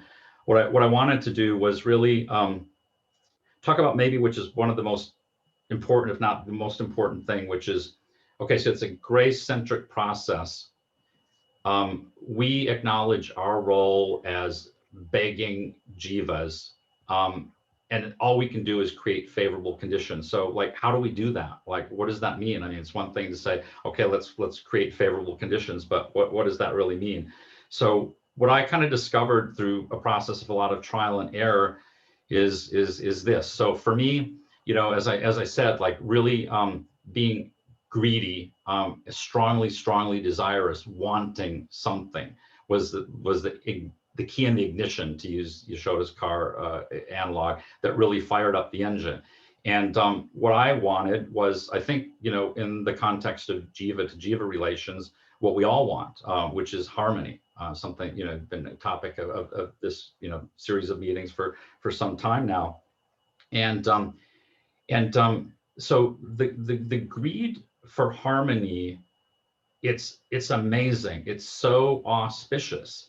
And the reason I find it so auspicious is it unlocks a treasure trove of grace and mercy. And the reason for that is, when we want so badly harmony, what we want is what grace wants. And it creates this magic synergy where if we deepen into that, and if we put ourselves in a mode of service to grace, then we're joined in common purpose and in a proper constitutional position. And she wants what we want, and we want what she wants, and it just accelerates this dynamic interchange, this polarity engine that it is between us. And it creates something magical. It's like there's something magical. When we want what grace wants, it seems to create something that seems like a necessity. It's a necessity. And when the necessity is created, it also creates something at the same time, which is the means for the needful. It has to, right? Because if it's a necessity, it has to also provide a way for that necessity to be fulfilled. So in the case of being hungry for harmony, greedy for harmony, creates the necessity. And I think what the necessity is, it's a mood. It's a very special mood. It's a most favorable and very auspicious mood. And what is this mood? Well, I mean, we don't have to look very far to get the answer to that, because we're so blessed to have his like privileged access to the topmost expert on harmony. And we all know him very well. It's our Guru Dev, through his teachings, his presence, his books. And so, you know, I was very inspired by him and the Harmony book. And he gives all the answers. So this auspicious mood, if we want harmony in our relationships, he teaches us. It's woven throughout the book in so many different examples. It's a mood of surrender, humility, right? And so then we're a step further into the journey. We need to now learn how to cultivate that mood of surrendered humility. It's easy to say, right? But not so easy to know how to do. But this Harmony book gives us the answer. And it's an answer that Gurudev was so intent on nobody missing, that he wrote this book. He created this book in a way that nobody could miss it. You can, we're blessed because we happen to have a book that's written in English with wonderful purports of the Sanskrit translations. And it's quite easy for us to see what the lessons are. But you don't even have to be able to read English or Sanskrit. You don't even have to really know how to read at all. I mean, he wanted us to know this important lesson so badly that he encoded it in the book in a way that like anybody can pick it up. I mean, all you have to do is kind of like know what language is, and you spend 2 minutes, you know, just paging through here, and you can't avoid it. I mean, anybody that you would ask them after spending 3 minutes looking through the 99 pages of that book, point out to me the most important thing in this book, and everybody will point it out. You know why? Because it's everywhere. It's everywhere. It's a shloka that we all know. It's one of the core shlokas to our entire practice. It's the first shloka that he cites in the book. It's I checked. It's in the last 20 pages of the book alone. It's on the section on personal responsibility. he cites it 4 times in complete text. And of course, it's Trinadapi Sunichina, Tarorapi Saheshnuna, Amanida, Amanadina, Kirtaniya Sadahari. And why is that so important? Is because it's the missing piece. It's like we have this deep urge for harmony. We want to cultivate this mood of surrender, humility that actually unlocks the relationship with grace that we really need to make this come true. We have no idea how to do that. And he's given us this beautiful gift in a way that we cannot miss. And so, you know, I just found myself really absorbing myself in Gurudev and Trinadapi Sunichina. And I really do call it the most auspicious mood. So I just got one more final thing to say in closing. And so, you know, we started off the journey talking about this process not being a psychological process, but being a spiritual process. We talked about what makes it a spiritual process is the presence of grace in the process and our relationship with grace in this special dynamic way. And so if you think about it, if I think about it, you know, if the goal is harmony, if the necessity is the mood of surrender, humility, and the means is Trinadapi Sunichina, then it looks, and I'm not an expert on this at all, but I mean, what it looks to me like is that harmony is the prayojan.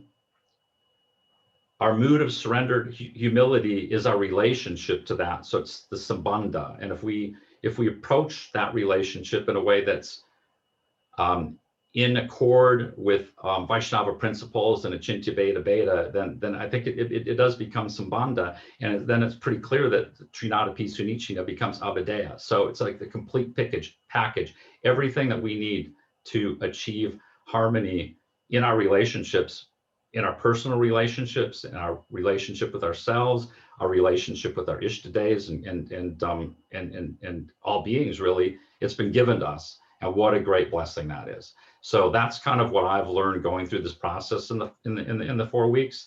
It's been super exciting, and I invite everybody who is you know, at least curious and maybe more to consider joining in. Thank you so much, Gopal Prabhu. That's really beautiful that you mentioned harmony and your experience of, you know, going into the ingredients that Srila Gurudev has given us through his varieties of books and his instructions that he's given to us. I wanted to just kind of ask a question on the back of what you were saying. You mentioned something so interesting. You said that, you know, in order for us to experience grace, we have to create favorable conditions so that we can open the doors for grace to kind of embrace us and help us come out of this anartha that we're so deep, that might be so deeply embedded within us. I wonder whether you could share an example of how someone may be able to do that. Obviously, that doesn't mean necessarily they have to apply that exact example, just in a generic way so that they can then go off and think about other ways that they can apply that kind of concept to their practice. Sure. Now, just to make sure I understand, could you just like repeat? Because I appreciate the context. What was the exact question you're looking for? You're looking for an example of. So you said that we need to create favorable conditions to deal to obtain grace, so that we can deal with the anartha at hand, right? How could we do that practically?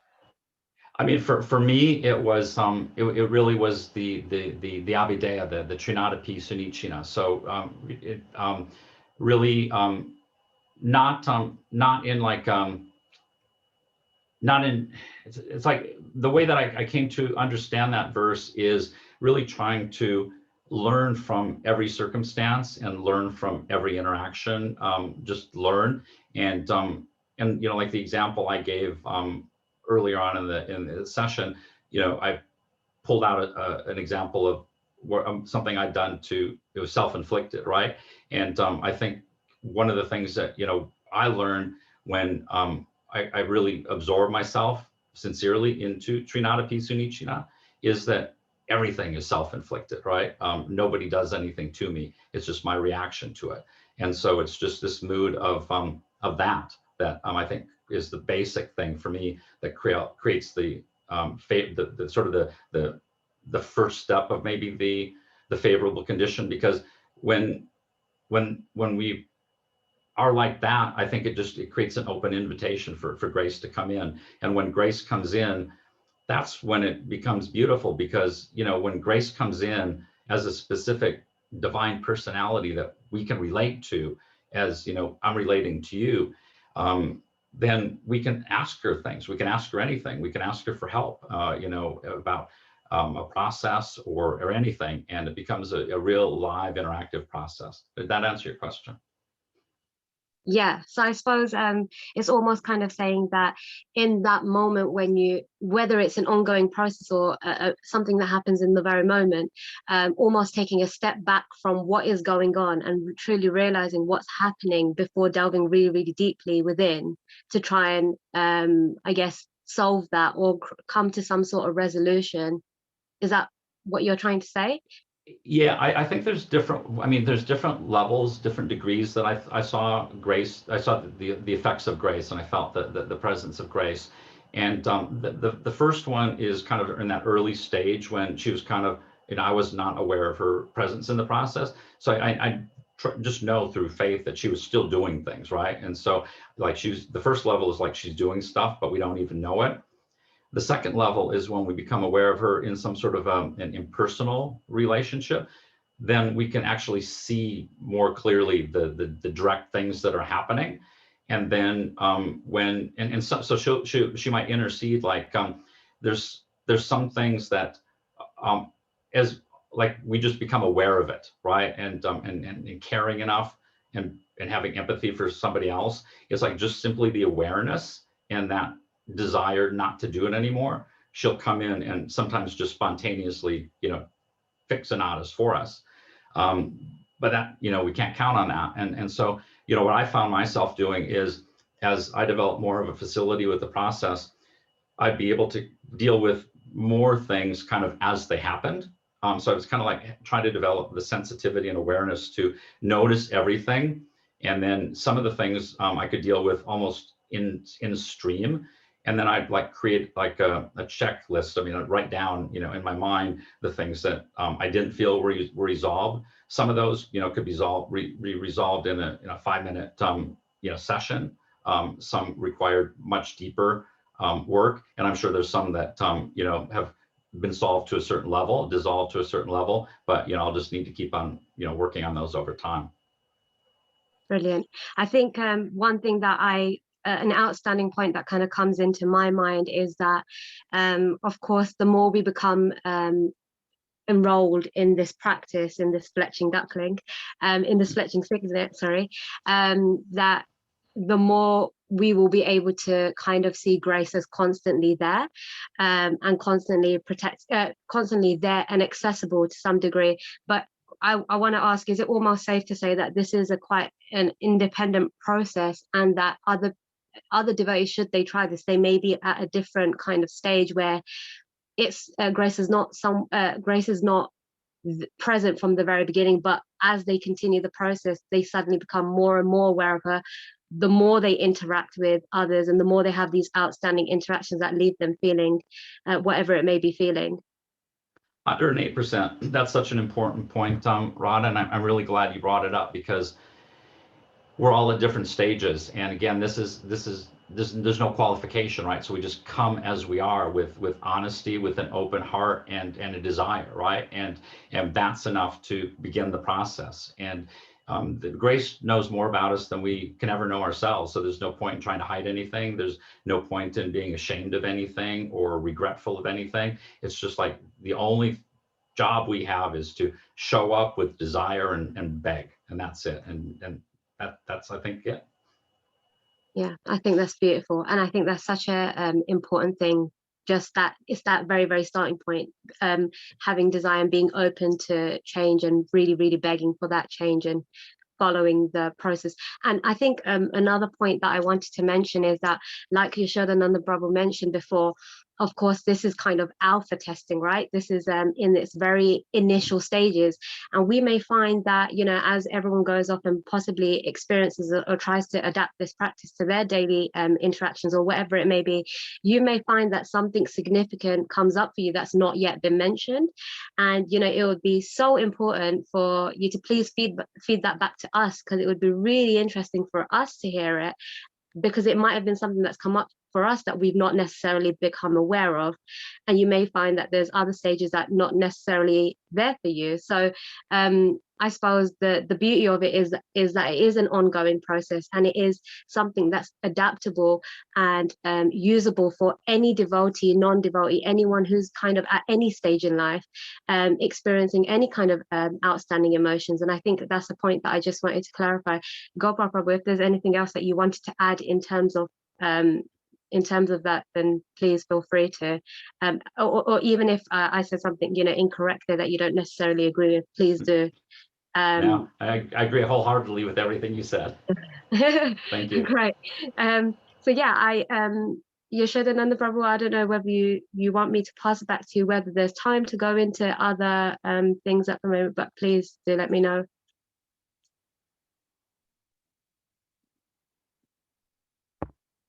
Thank you very much. I loved it when you said wholeheartedly, because it made me think to go from a hole as in H, a hole in the heart, to a whole heart with a W.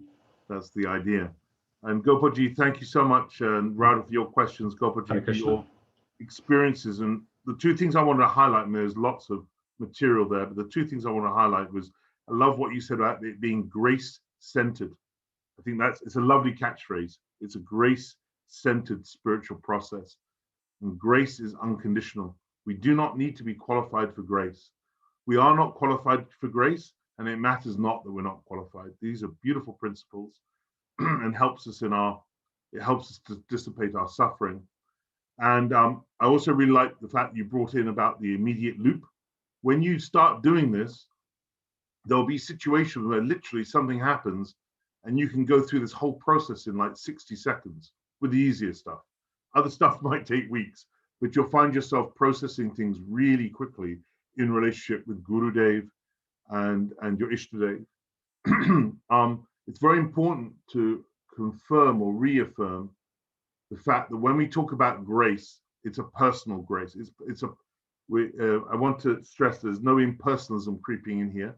Grace for us is personal. For me, grace is Guru and grace is Nityananda Prabhu. But for other people, it's different. Other people have a different focus. I feel Nityananda Prabhu strongly beating in my heart, and it's to him I always look to. I'm right here, I've got him on my right in front of me. He's always looking after me, but different people have different relationships. I've met various devotees recently, don't have much of a relationship with Nityananda Prabhu. They have a relationship with another Ishtadev and ultimately with Radha and Krishna. So it's always personal. So let's open this up to the audience. Questions from the audience, which can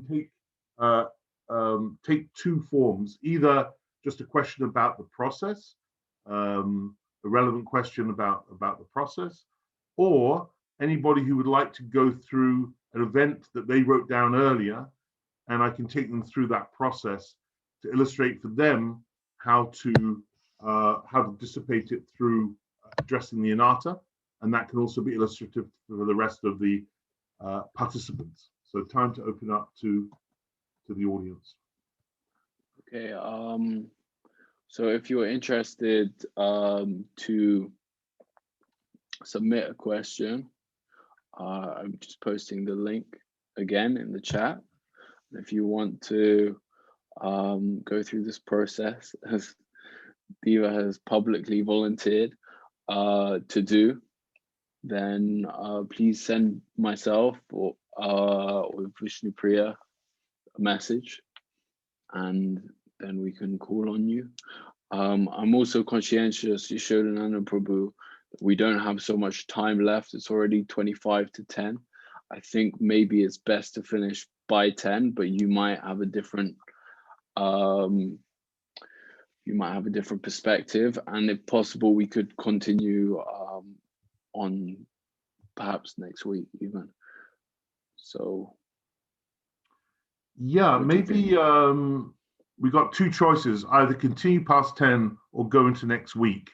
Maybe everybody could let's just do a quick. Either put next week or go past 10 and just chuck it out in the chat, and let's just see what everyone thinks. 25 to okay. 11. Oh yeah, okay. Next week. Okay, next week. Next week. Next week. It looks like next week. I think also the 15 or so people who have left already probably are favoring next week as well. Oh, both. That's a nice option. Okay, let's see how things are flowing. Let's call on Diva and let's see where we're going as we approach 10 o'clock. So if you want let's call it a day at 10 and then we'll go to next week. Okay, well then let's do what you suggest. Okay, Diva, if you'd like to unmute yourself, and Yasoda, Nandana, and Prabhu will take you through this process. And yes, once again, if you're interested, please send me a message and I can call on you. Hey Diva, Haribol, how you doing? I'm well, Prabhu. How are you? Cool, good. Thank you for offering yourself up as a guinea pig. Gladly, thank you. Okay, so perhaps start out by sharing what the event was. Simply the event, not what you felt, just the event. Okay. I was gifted a large pumpkin from my friend and her friend, and my flatmate, who's also a friend of mine, cooked the whole pumpkin without asking me. Okay, so that's a really simple, very clear example. You got given a pumpkin by a friend. Gifted, yes. And your flatmate cooked the pumpkin. Okay, and yes. How did that make you feel? What was your reaction?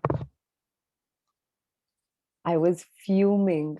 I have never been that. I haven't been that angry in years. I was absolutely livid.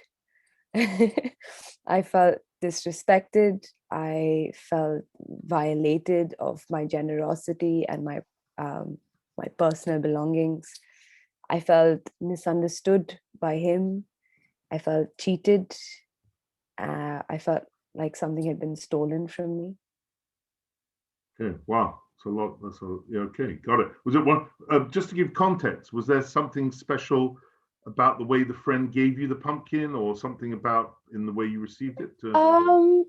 Yes, because it had grown in a friend's mother's place, and it just grew. They didn't even try. It just grew. It was quite beautiful, like that it just grew out of not really even trying.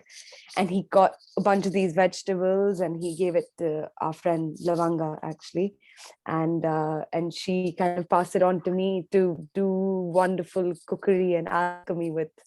So there was lots of plans with the pumpkin of wanting to cook up a storm with it, feed like 12 people, make 15 different dishes. And it was huge. And we named her Erica Badumkins. Some kind of name, Erica. Right. Wow. Okay. So quite a lot going on there. So there's two elements of it. There's one that there was something special about the pumpkin, the way the pumpkin was given to you. The pumpkin had a name, Erica. Yes. And you want to do a whole lot with the pumpkin. So there's quite a lot. Okay. And it made you feel sad, angry, fuming was the word you used. I was livid, Prabhu. I wanted to cause violence. Wow. I was very angry. Right. Wow. Okay. So what I'm a bit frightened to ask, but what action did you take? I'm actually pretty decently proud of the way I handled the situation, but I know that that's also because of my relationship with this person.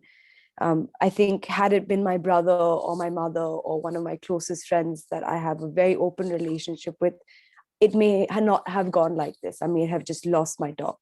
So I thought he was joking when he said he cooked the pumpkin.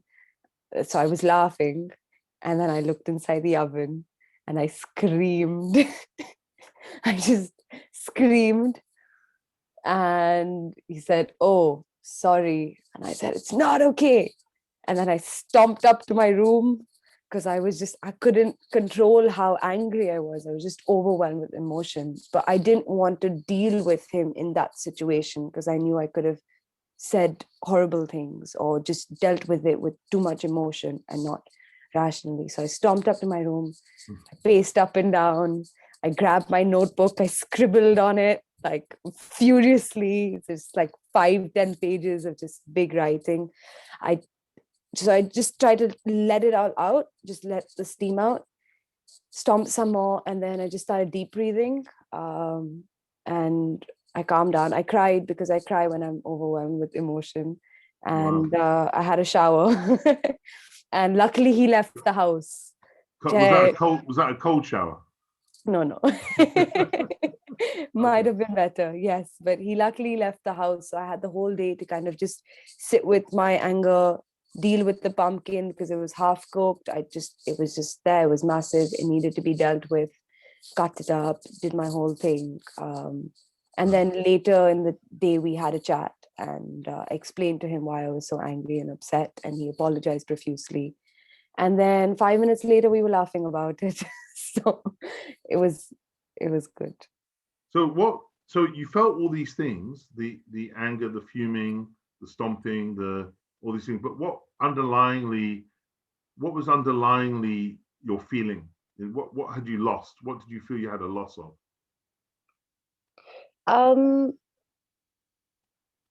What was the underlying feeling you have that you might feel in another situation? I think it's a few that when you'd ask the question, it's a couple that came up. So one was just a lot of possessiveness of this pumpkin. And my pumpkin. I named it. It was my friend. How dare he? That literally, I thought that, like, how dare he? So that was it. Just this attachment, and I think also this, like you were saying earlier, Prabhu, this illusion of my spiritual identity, feeling like I owned it, like it was mine, like it was for me to have owned. Plus, I wanted to do all these wonderful things with the pumpkin and, have a big party and, do nice things, and everyone would go, "Wow, Diva, you're such an amazing chef." And I felt like that opportunity was stolen from me. Right. So you've already identified one of the anatas that was underlying your outlook, your reaction, which was illusion about your own spiritual identity. The other element, which is that you want to do all these things with the pumpkin. Yes. Would that be another anata or the same anata? It would be different anatas. So there were two, I don't remember the Sanskrit terms, but the two that I identified from your chart one was the weakness of heart, so attachment to useless things. And I think that's a big one for me personally, that comes out in many different ways. And then there is the illusion of spiritual identity, feeling like I have control or I own, and it's not Krishna's, but it's mine. Beautiful. Just to clarify, that's not my chart. That's just me putting words down on a piece of paper. I'll just reference it for everybody else. Srila Vishwanath Chakravarti Thakur's Madhura Kandambini, kind of a simplification of that. Actually, I think originally it's in Bhakti Rasamrita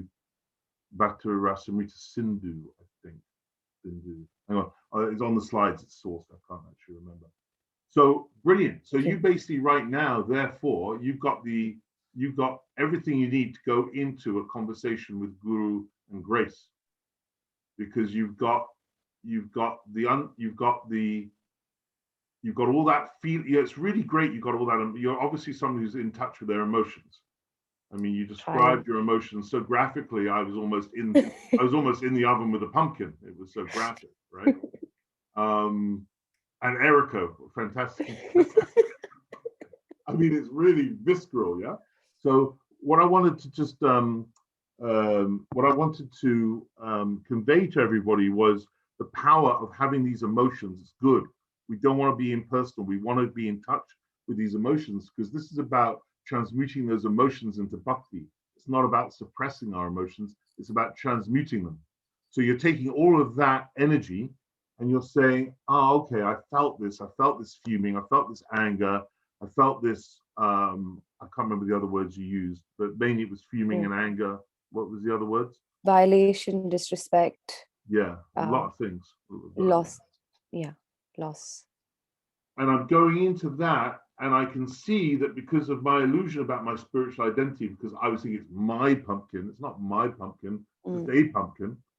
And because I'm attached to useless things, which is another anatta, I wanted to do wonderful things with a pumpkin. This is why I felt all those things. So if you can then take that into your sadhana tonight or tomorrow morning, and you can go and beg to Srila Gurudev, or beg to Nityananda Prabhu, or beg to Radharani, or beg to Bhaktivinoda Thakur, whoever you feel like begging to, with repentance for that behavior, then absolutely in time, grace will reveal her. Well, as I said, grace is always there. It's just about if you cry enough, if you beg enough, if you're present enough, then the sunshine of grace will shine on you and will dissipate that anatta through sincere chanting, by taking that practically in there. So that's a really beautiful example. Thank you. Thank you. Thank you, thank you, thank you. How are we doing for time? Oh, got 14 minutes to go. So we could do another question or another example. Over to you, Tarun. Okay, someone has a general question about the process. They're asking, is there perhaps a way to be supported in the process one-to-one with a senior devotee? Yes, if can you put up the WhatsApp chat again, Tarun? Just remind everybody. If anybody who wants to volunteer for this process signs up for the WhatsApp chat, then it would make a lot of sense if we pair junior devotees with senior devotees, because if we pair juniors with juniors, I think it will be more productive to pair a senior with a junior. So that would be the way to do it. Nice. So that, I suppose implicitly I'm begging for some seniors to volunteer as well as juniors.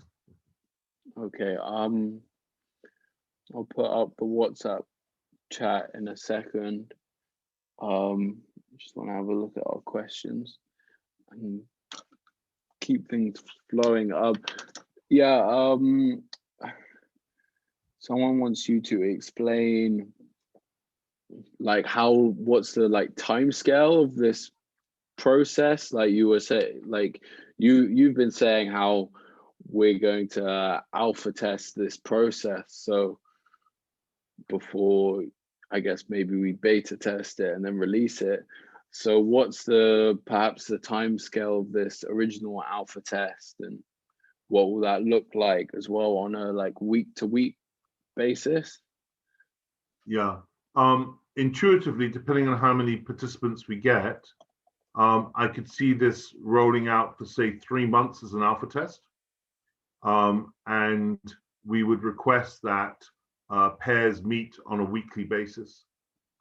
We could also do it in threes if people are comfortable. I think 4 is too much. Gopalji and I are bringing someone else into our sessions, and I think threes can work. But it'd be a weekly process with feeding back to us, and on a 3-month cycle, with a view to launching the full process, if you like, in the 4th month. So the idea is to actually launch it in Gurudev's centennial. Yasoda Nanda Prabhu, could I just make a quick request? I just wanted to generally make sure that everyone knows exactly what it is that this practice and process actually is. I was wondering if anyone felt, comfortable to please like give their understanding of exactly what this process is, so that we can check in and see if the point's been put across appropriately. So if anyone is feeling brave, could you please just give us a summary back of this kind of practice, just so we can kind of touch base with what is the general understanding out there? Yes, please, Madhuri Didi, if you're feeling up to it. As long as I don't have to show my face, I can show my face. Yeah, my understanding, and you have to understand that I haven't been here. I'm doing some other things right now. So I've been listening halfway, but letting it soak into my heart. And my understanding is this process is about bringing up consciousness about where we are in our interactions with people. And when we bring up that consciousness, make a choice around if we want to offer it up to mercy and offer it up to Gurudev.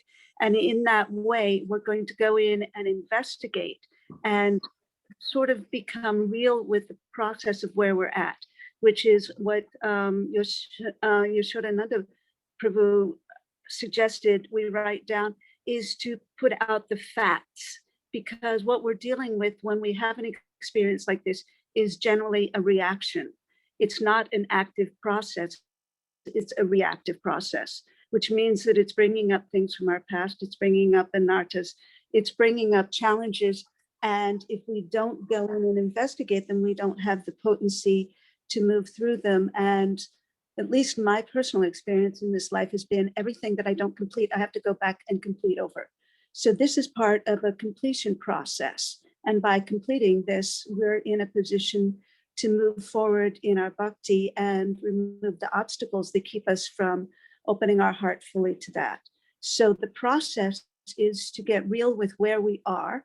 And getting real is not saying that stick tripped me. There was a stick in the middle of the road. My foot was behind it. I fell over the stick. I fell flat on my face. It's to dispassionately look at where we are, then look at what comes up in our bodies, because everything that comes up in our bodies is stuff that's old. It's our karma, it's our anarthas, it's those aspects of ourselves that we have buried, because it's very painful to look at those things. So bringing light to that brings us into the process, and then going through that and saying, how did I react? How did I respond? Because the process is one of how to respond. And what I'm hearing about the process is one of the main things about the process is it requires active listening, and it requires objective listening so that we're not buried in the shame and the challenge that comes with that. Because when we can objectively listen and when we can stay present in our heart and offer this up and not take this as a personal failing, what Yashodananda Prabhu said about how when we, a moment here, when we have a nature, at least devotees have a nature of always taking fault upon ourselves and never allowing that to take fault upon ourselves is a kind of hubris. It's making ourselves God. When we recognize that fault is ascribed to the actions and the behaviors, and we fault ourselves for perhaps behaving in certain ways, but not faulting the soul of who we are, because we're divine and we're in this process. Srila Gurudev is bringing up all of this stuff for healing so that we can become more fully present. So the third step in the process of having elucidating what the reaction is, and then going into the process of healing it. The process of healing it is, I would say, very much opening up. I mean, one of the practices people talk about is to open up your body, to relax your body. The only way I know how to do that is through Srila Gurudev's mercy. It's through chanting, it's through singing, it's through prayer, it's through dance, it's through acknowledging the humanity that gives us the mercy, because our humanity is so beautiful, but it's also acknowledging that we need to use our intelligence, and our intelligence ultimately comes from our heart. Our true intelligence comes from our heart. So my understanding of this process is that it is a heart-based process with codifiable steps that we can take to help us unlock the shame and open up sort of glimmers of light, so that light can wash out what is inauspicious. And it's painful because when we raise all of this darkness to the surface, which is what happens when we pour light in, that can be really, really difficult. But also, as Yasoda Nandan Prabhu said, the concept of, did you say? You said something about the pain coming up. Oh, yeah. Not spiritually bypassing. This is an actively integrated process so that we do not spiritually bypass, because so many devotees have come here because it is possible to assuage the pain through bypassing. But ultimately, at least what I've learned in this process is if we do not process the pain and process the reactions and process what is our true divine nature versus what is our anarthas and our past karma, then we are not opened to the realms of beauty and mercy, and which are the reason why we take to this path of bhakti service. So that's my synopsis of what I heard with half an ear. Thank you so much. That's a perfect example. I don't know if you agree with me, Yasoda Nandan Prabhu and Gopal Prabhu. I think that's a pretty good summary of you hit the nail on the head essentially. And I hope that that's something that's certainly going to be taken into the hearts by everyone else as well. Please, it's not a mechanical process. It is something that will become a lot more easier as we do practice it. And like Yasoda Nandan Prabhu said, it will be very difficult in the beginning. It took me a long time to even figure out what was going on and how to utilize it. And in terms of, you know, dealing with an anartha that I found in myself, I'm still working on it. It wasn't something that I was able to solve within that one practice alone. So it is going to be very individual for every person. That's just something I wanted to mention. Yasoda Nandan Prabhu, sorry to No, stop that's you. great.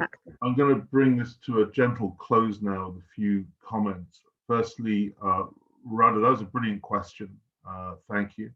And Madhuri Devi Dasi, that was an astounding answer. It was astounding because you completely internalized the whole thing and you put it all in your own words with heart.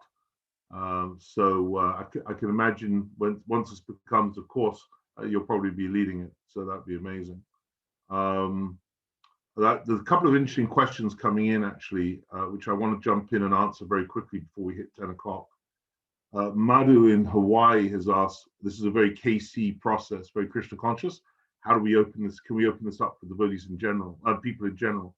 The answer is yes, and this is the really exciting bit actually, is if we alpha test this together, yeah, the vision that I feel I've received from Gurudev is that this is a brilliant way for actually bringing new devotees in, because a lot of the technical jargon can be taken out of what we've just explained. And if people understand there's a workshop, like a 2-day workshop, for example, I mean, I don't know what's going to, maybe 3 days, might be a day, it might be half a day, I don't know. But whatever it is, let's say it's a 2-day workshop of going through this process and clearing, using the Maha Mantra. Who's not going to want to participate in meditation in action? And how do we create? We could create maybe one course for devotees and a very similar course for non-devotees, but a slightly more using slightly different language, but not diluting it, over diluting it at all. It could be a brilliant way for bringing in new devotees. So Madhu, I think that's part of actually the collective process. That's part of the alpha testing. How can we make this as devotees into something that's not just brilliant for our sadhana, but something we want to share with others and share with non-devotees and bring them into bhakti? So that's a great question. And someone else asked, sorry, the questions are coming thick and fast, so I can't see the name now, but someone else asked, can you summarize this in one sentence? Again, I'm going to try and summarize it in one sentence. Meditation action is an ancient wisdom method for connecting with divinity in a heart-based way to resolve daily practical problems. I think that's an attempt. Gopal, do you want to have an attempt in one sentence to summarize? I could now do that. I'm quite happy with that, actually. Yeah, Yasoda. okay. Yeah, Radha, you yeah. want to have a go? I think you One sentence? summarized it, but if anyone wishes for it to be summarized further, I'm happy to. Go for it, Radha. I know you want to.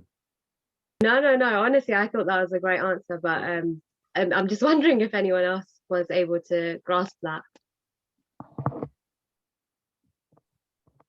Oh, Karuna Mai is thanking us. Okay, so she must be happy. That's good. Thank you, Didi. We're hitting 10 o'clock. I'm going to hand back to Tarun in a moment. There are some other aspects, some other tools in here, which I have not included because it's going to be too much in one session. For those of you that said that they're having trouble for the link, I tested the link. It seems fine, but don't worry. We'll publish the link afterwards so that you'll be able to join the group because we'll publish that afterwards. I wanted to really thank a number of people before we close out. I wanted to thank Shripad Bhaktivedanta Tapasvi Maharaj and Shriman Sundar Gopal Das and Shriman Raghuvat Pandit Das and Shriman Gopalji Das, who have all served with me for the last 3-4 months coming to this point, and we're continually working on this because the other side of this is we want to build the intellectual framework for helping to demonstrate to devotees how important jiva to jiva relationships are. Obviously not to the exclusion of Bhagavan, it's all in support, it's an integrated function, but the importance of learning how to develop harmony with jivas. And we're building that based on all the shastras that we normally access. So thank you for those 4 beautiful brothers who've given so much to that process. I want to thank again Vishnu Priya and Tarun Krishna for their beautiful savor and bring holistic bhakti. I was going to say every other week, it's seeming like every week now. And I wanted to thank Radha Dasi, Srimati Radha Dasi, and Gopalji again for participating tonight so expertly, so beautifully. Yeah, please join the meditation action group if you want to participate, and we'll follow up with that. And I think, and thank you to Erica. Oh, thank you for Diva for volunteering herself to be a guinea pig. And I should probably thank Erica the pumpkin also for volunteering herself to be a sacrifice to the process. Yeah, that was beautiful. That was a lot of fun. And I just wanted to reference before handing back to Tarun that Gurudev opened the whole session with have greed. And if we don't have greed for greed. That develops into a crying mood for mercy. Let's cry for grace. Grace is always there. Grace is always present. It's not that we have to call on grace. Grace is always there. We just have to remove the clouds in our sky so the sunshine of grace can shine upon us and dissipate our anarthas. Hare Krishna, Krishna Krishna, Hare Hare. Hare Rama, Rama Rama, Hare Hare. Jai Nityananda Prabhu. And Jai Ishvara Puri, the Guru of Lord Chaitanya Mahaprabhu, whose disappearance day it is today. Dandavat pranams. Okay, I just want to quickly make a request to you, Yasoda Prabhu. If it's no problem, could you add me as admin to the meditation and action WhatsApp chat so I can add the participants of this Zoom call who have requested me to add them to this chat who couldn't use the link. I'm guessing because you guys were logged in on your computer, maybe you don't have WhatsApp on your computer or whatever the reason, I'll add you. Done. And someone else, okay, while I'm speaking, Kunja Bihari Prabhu, could you find another way to send me your number? I can't take your number from Zoom right now. Tarun, I'll send it to you. Okay, beautiful. Anyway, I'd like to once again thank all the participants for this beautiful Zoom call. Thank you, everyone. Special thank you to everyone who stayed to this late time. we've ran on for an hour. It seems to be a frequent occurrence now that there's so much to say, so much to discuss, that we're going over time so much, and we'll also be returning next week because, you know, there's so much to discuss. I'm not exactly sure what the format for next week will be, if we'll have more inclusion of our panel members and a general Q&A, or if there's still so much more to discuss on this product, on this topic, that we won't really get around to that. But I guess you'll find out next week. But yes, I want to make a specific thank you to everyone who comes along and participates in Holistic Bhakti. You make it possible to keep doing this by your enthusiasm, by your encouragement, by your active participation. Really appreciate that this general process is so interactive. I think this is one of the beautiful things about these sessions, is that they're not passive. They're not like simply just videos where you're watching along. People are submitting their questions. People are submitting their feelings in the chat. People are volunteering to stand up and speak live to a virtual audience, which is an incredibly daunting thing to do, especially if you're less familiar with all the participants. I know I wouldn't be able to do this if I wasn't so familiar with all of those panelists and speakers who contribute so much. So yes, I want to thank Yasoda Prabhu, Radha, Didi, and Gopal Prabhu for contributing this week. I want to thank those devotees that Yasoda Prabhu has mentioned who have been instrumental in producing this product. And I want to thank also Didi for volunteering. And in advance, I want to thank all of those who stand up next week and speak something with Yasoda Prabhu. Yes, so I want to say thank you once again. And now we're going to close out and end the session. Vansha kalpa tarubhyascha kripa sindhu vaevacha patitanam pavanebhyo vaishnavebhyo namo namaha. Jai Dandavat. Thank you very much.